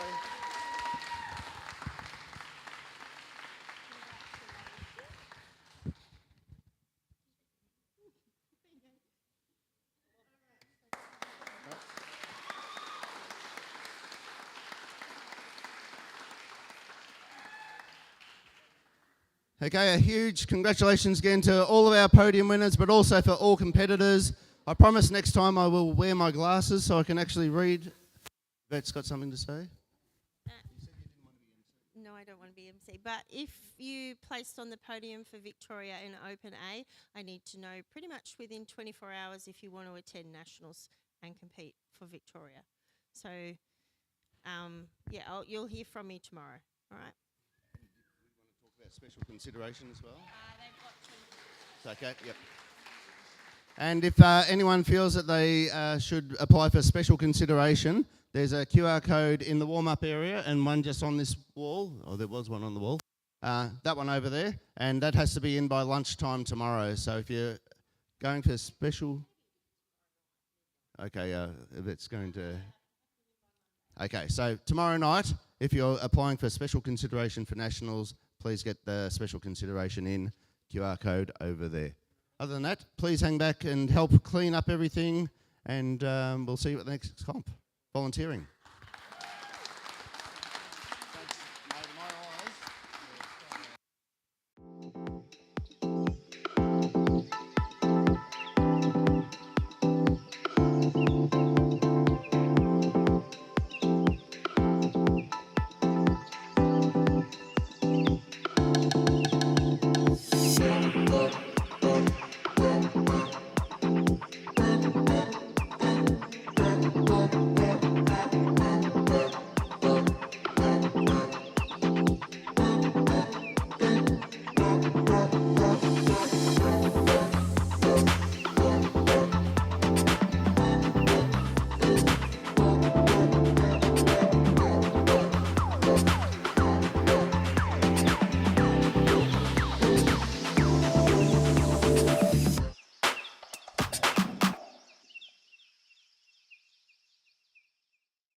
Adaptive Climbing Victoria is a group that was formed originally under Sport Climbing Victoria to promote adaptive climbing, to give opportunities to people with disability to participate in climbing, and to advocate for paraclimbing with gyms, with outdoor agencies, and through competitions.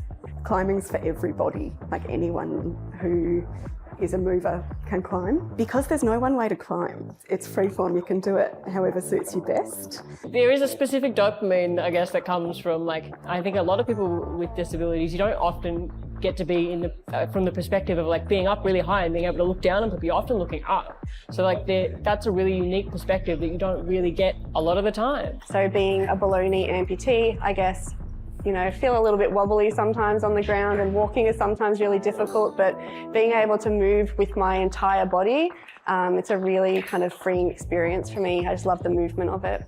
I got into paraclimbing through a friend. I met everyone in the para community and I just got hooked. A friend of mine said to me one day, hey, will you come climbing with me? And I was like, oh, I don't know, it sounds hard. She was like, what if we get cake after? And I was like, okay, I'll come.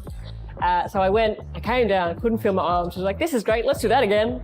And then it just became like a regular part of my, I guess, personality. I love the physical aspect of climbing. It's just really, really fun.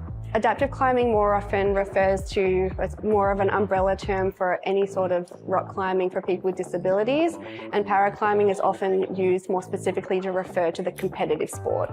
Internationally, we've just hit the Paralympics, so there will be paraclimbing at LA 2028, which is very exciting. My goals for climbing is just competing at World Cups. I've already done 2 World Cups and I'm aiming for silver or gold next.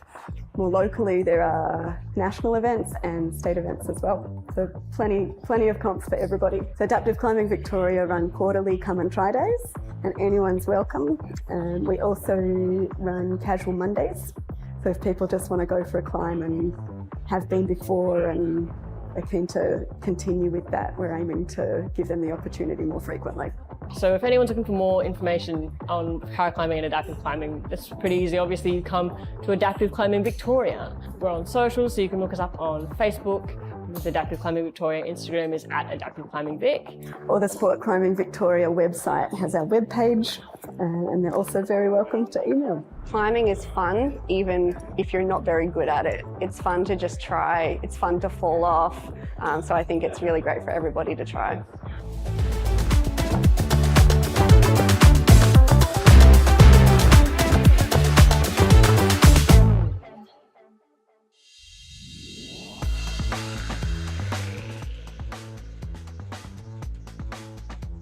Been volunteering for the last 6 years. I've been volunteering for about 10 years, so there's lots of roles I've had.